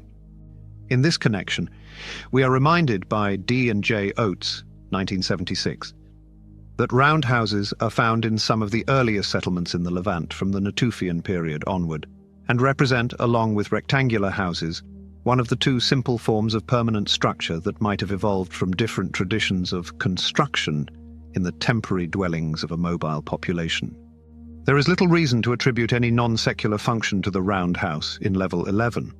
The first temple appeared elsewhere during this occupation, planned in a manner that would last throughout the Uruk period. The peculiar buildings found only in Gawra until now have sparked much interest. They consist of a rectangular sanctum. The sanctuary is approached through an open portico with 2 lateral chambers, rowel chambers on either side. Ample, level 8, has a freestanding altar or offering table at one end of the cellar, while another has a freestanding table. Interestingly, we often found multiple such buildings on the same level, and burials appeared to cluster around them. Evil and burials seemed to be concentrated around them. Tel Brak. The only other temple building of the Uruk period in this northern area of Mesopotamia was found by M.E.L. Malawan in 1938 at Tel Brak, a site near the river Kabur beyond the present Syrian frontier. This large building, 30 by 25 meters, differed completely from those at Tepe Gawra described above, having many features in common with the Uruk temples in the south. The central sanctuary extended from one side of the building to the other, with small transepts at one end, similar to those mentioned in level 4 at Uruk. A row of lateral chambers on one side was balanced by a more complicated arrangement of chambers on the other, and the whole was enclosed in a stout mud brick wall on stone foundations. Its decoration, with coloured clay cones and inlaid stone rosettes, provided another parallel with the southern temples. But most surprising of all was the elaborate ornament in the sanctuary itself. Its whitewashed walls were decorated with coloured stone rosettes, strips of red limestone inlay and copper panelling. An altar at one end was bordered at the top and bottom with sheet gold between bands of coloured stone attached by gold. The foundations of two other similar buildings supported the construction of the temple. The archaeologists called it the Eye Temple because of its many eye or spectacle-shaped decorations and votive images made of alabaster on the platform. These designs were made to look like beads, amulets, and stamp seals. Since the sea had clearly survived the lifetime of earlier temples, Malawan attributed the Eye Temple itself to a late stage in the Uruk Jemdet Nasr period. Regarding the significance of the eye symbol, the excavators could reach no definite conclusion. In northern Iraq, correlating the findings from several important excavations and analyzing the interplay of successive cultural changes, which they imply, has been prolonged for almost half a century. It involves a long process of meticulous recording while the patient's consideration of logical inferences moves from one stage to another. In this milieu, studying pottery and other small finds is more important than in the south, where other evidence was more common, and the impact of non-Mesopotamian cultures was less clear. The study of pottery has assumed a high degree of complexity.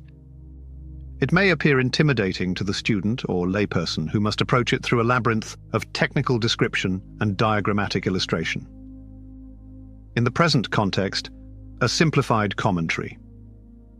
In this case, a brief explanation of the different ways that ceramics are made and some other artifacts are unique is enough to give an idea of the different pieces of evidence that help us understand how things changed in the past. At the earliest sites hitherto discussed in this chapter, we have been largely concerned with the transition from what has been called pre-pottery Neolithic to Chalcolithic cultures. Conveniently, this coincides with ornamentation on pottery. The first settlers in the Jazira and Sinjar districts initiated this initiative, painting primitive patterns such as spots, stripes, chevrons, and crude figures of men and animals in plastic relief. At Hassuna, burnished and coarse, straw-tempered pottery in level 1A gives way to archaic painted wares, levels 1B to 3, with parallel lines of glossy paint or a burnished finish. The remainder of the pre-Halaf occupations produced the so-called Hassuna standard wares, with pin-scratched or painted 40 ornaments, used together or separately on an unburnished slip to decorate a limited range of characteristically shaped bowls and jars. Aside from level 3 upwards, Samara pottery appears distinctive and clearly a luxury commodity imported from elsewhere or copied locally. The repertory of Samaran designs has been exhaustively studied in Baghouz and elsewhere. The most characteristic form is an open dish with an internal border ornament and a centripetal design, often incorporating human or animal figures. Samaran designs are painted in black or reddish-brown on a thick cream or pinkish slip, with multiple chevrons and other geometric devices, in which the painted lines are wider than the spaces between them. At Hassuna and the main Samaran sites, there are also face urns, like those found at Troy, with the principal features modelled in the ineptitude of crude imitations occasionally made locally at sites like Hassuna, emphasizing the skill and excellent taste of the Samaran potters. Potters, like Hassuna. Tel Halaf. The elaboration of painted designs on pottery reaches its peak in the polychrome wares of the Tel Halaf period, 6 to 8. The colours used are, in fact, mainly restricted to red, reddish or purplish brown and black. But when applied, for instance, to an apricot-coloured slip, the tones vary greatly, and their contrasts are emphasised by the sparing use of white paint. People have described the Halaf pottery's patterns as static or architectonic, in contrast to the contrived Samara patterns that suggest movement covering a larger proportion of the vessel's surface than most other styles. Wonderful. There are a lot of rectilinear paneling and checker patterns with alternating detail, like tile work, dotted areas, and fish scale ornament. We can trace the development of these designs through successive stages, with only the final one being truly characteristic. We can use the bull's head or bucranium as an individual motif to illustrate this process. In its earliest naturalistic form, it appears isolated and impaneled. Later, it is simplified, turned sideways, and repeated to make a running pattern, which is finally stylized to a point and is forgotten. Among the various forms of half pottery, there are also characteristic shapes, the most popular of which is the shallow open dish decorated inside with border ornament and a central panel. But there are also flat-bottomed bowls, carinated bowls with flaring rims and distinctive squat jars. The distribution of halaf-type pottery is again interesting. It has been found as far north as Diyarbakir in Anatolia, and westward from the Euphrates crossings to the Amuk and the Mediterranean coast at Ras Shamra. Its southern limits correspond approximately to the latitude of Baghdad. It has no relationship with contemporary ceramic developments in Iran, except for the Kermanshah area, and must be considered indigenous in northern Mesopotamia. Northern Unam.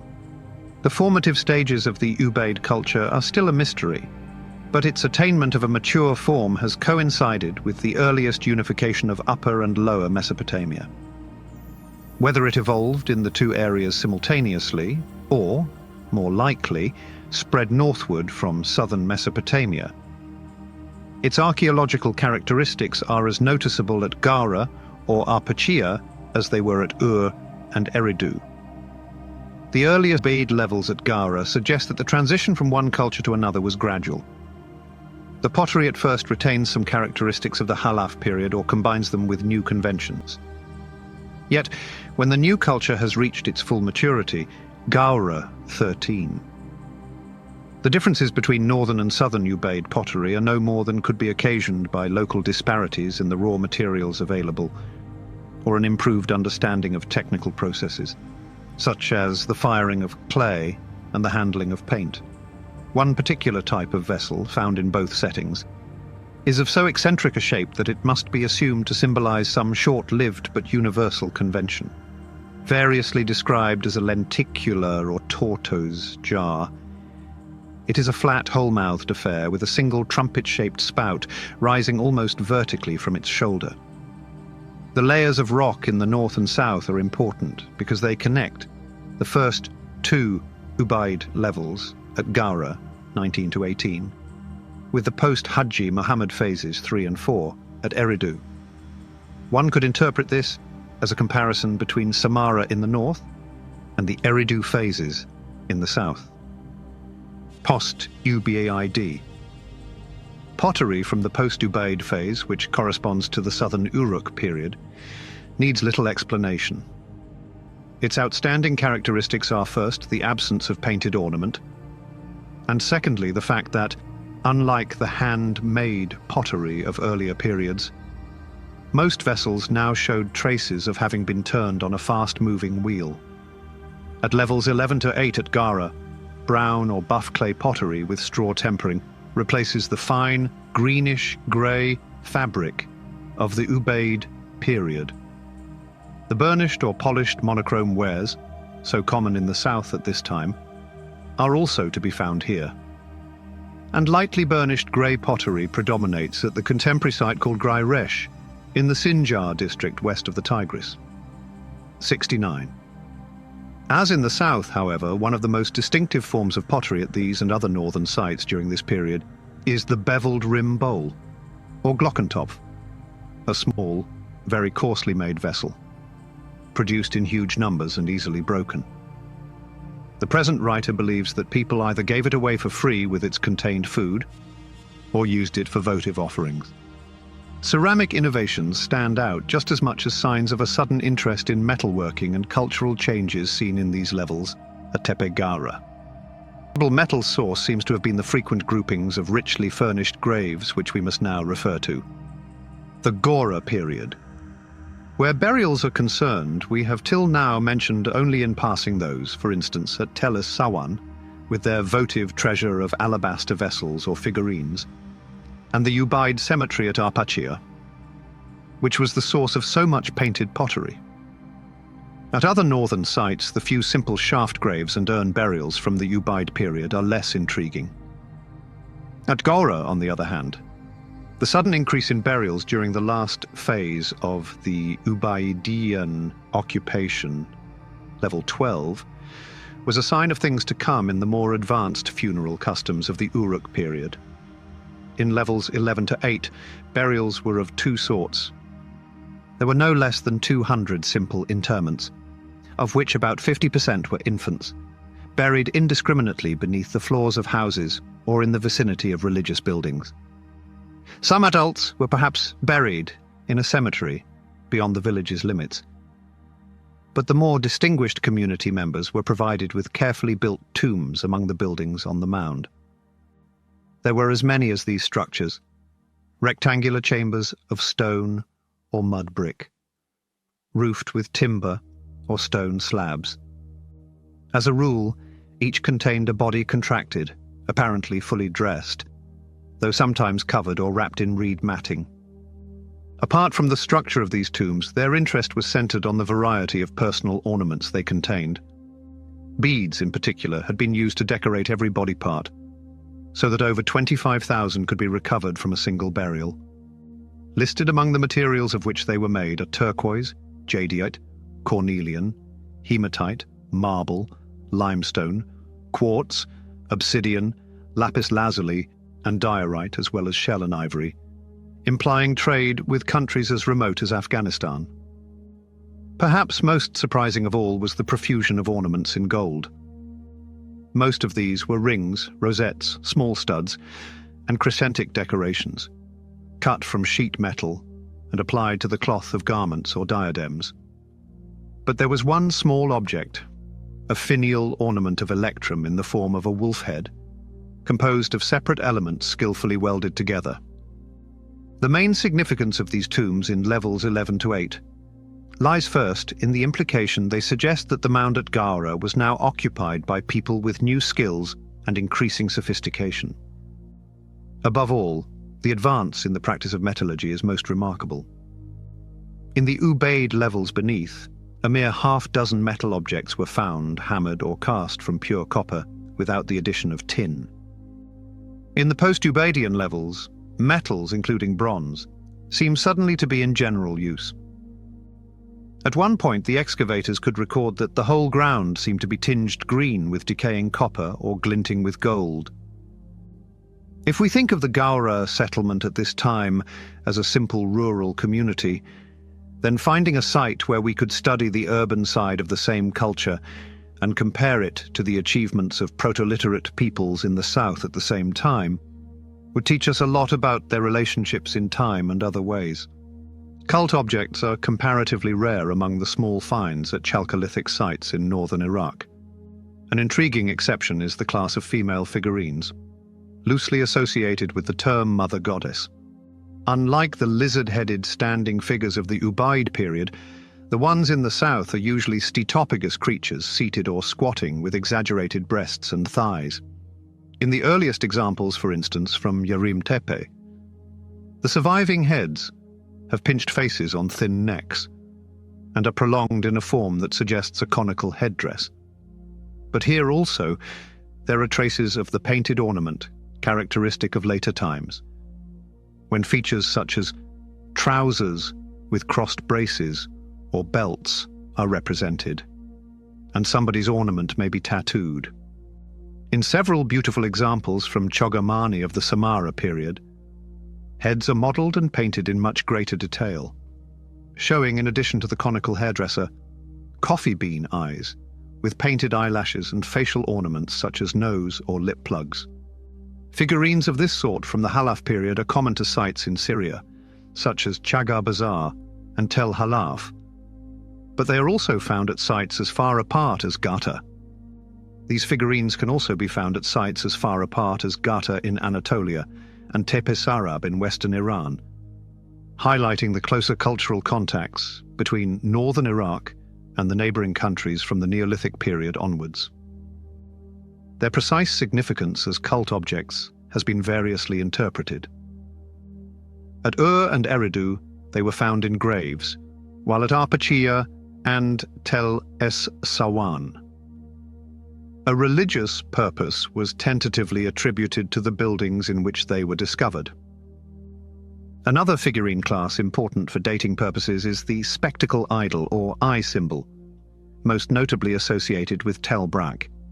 24 examples of these, in clay or stone, were found at Gara, mostly in levels 11 to 9, making them contemporary with the earlier building levels of Malawan's Eye Temple. Personal seals are other significant objects that appeared early at the painted pottery levels, for instance, at Gara. Primitive seal pendants with different levels of geometric designs give way to hemispherical stamp seals. In the last few years of the Ubaidian occupation, the pictures of these seals became very complex. A particular group of steatite or serpentine seals, attributed to the first post-Ubaid period, level 11, show figured designs of considerable interest. Spidery engravings of horned animals and hunting dogs alternate with ritual scenes in which masked men appear. Occasionally, two figures unite in a copulating posture. It would be out of place, and even impracticable here, to follow or summarize the parallel developments and interaction of Chalcolithic cultures in the neighboring countries, most closely associated with Mesopotamia. Recent excavations have taught us much about the period in northern Syria, Anatolia, and especially Iran. These areas also reach further into the Caucasus and Afghanistan. In a way, they have taken over as the most interesting places to visit from the period's great river valleys. Nevertheless, one area beyond the modern frontier of Iraq is adjacent to the ancient home of the Sumerians and cannot escape our attention. This Iranian province is known as Khuzestan, and it was named Susiana by archaeologists after the great city that was its capital in Elamite times. Long before the beginnings of written history, this country was closely linked to southern Mesopotamia, which can be seen as a physiological extension. The Zagros Mountains end here, directly north of modern-day Basra. To the east, they leave behind a large area of seasonally fertile uplands, watered by the complicated paths of 4 rivers: the Karun, the Sha'ur, the Karke, and the Abides. French excavations in the Great City Mound at Susa provided the first evidence of prehistoric habitation in 1897. A huge cemetery adjoining the later town wall produced much of the marvelous pottery, now in the Louvre, which thus anticipated Woolley's discovery of the Ubaidian culture in Mesopotamia by almost 20 years. Most striking of all was a class of beakers and tall goblets printed with stylized patterns of birds and animals, which the excavator Jacques de Morgan designated by the term Susa Sarfomfori, and which are still considered by some to be the highest accomplishment of ceramic craftsmanship in the Near East. At first, we significantly overestimated the age of this pottery due to the lack of available comparative material. In fact, we had to wait another 50 years to understand its correct placement in the prehistoric period sequence accurately. During that time, many new discoveries in Iraq and a dozen excavations at smaller sites in Khuzestan itself, which have been more recently multiplied, furnished the material for a comparative study. The late L. Le Breton undertook this and published it in 1957. It was now proven that De Morgan's Susa Y, later to be called Susa A, belonged to the last of 5 stages that the painted pottery cultures in Iran were split into: Susiana A, B, C, D, and E. It also happened at the same time as the change from the Ubaid period to the Uruk period in Mesopotamia. we found convincing parallels with the whole sequence of developments in Iraq, from Hassuna and Eridu onwards, for the previous 4 periods, Susiana AD. Le Breton recognized 3 further phases, Susa B, C, and D, corresponding to the Mesopotamian Proto-Literate. He discovered what is called Proto-Elamite pictographic writing at Susa. Its use there would have made sense because of the close ties between Susiana and Iraq during the Uruk and Jemdet Nasr periods, since it has now been found at such remote sites as Tepe Yahya in the Sogum Valley 140 miles south of Kerman, and at Sialk, Godin, Malian, and Chogamish. It must have been widely employed in Iran at that time.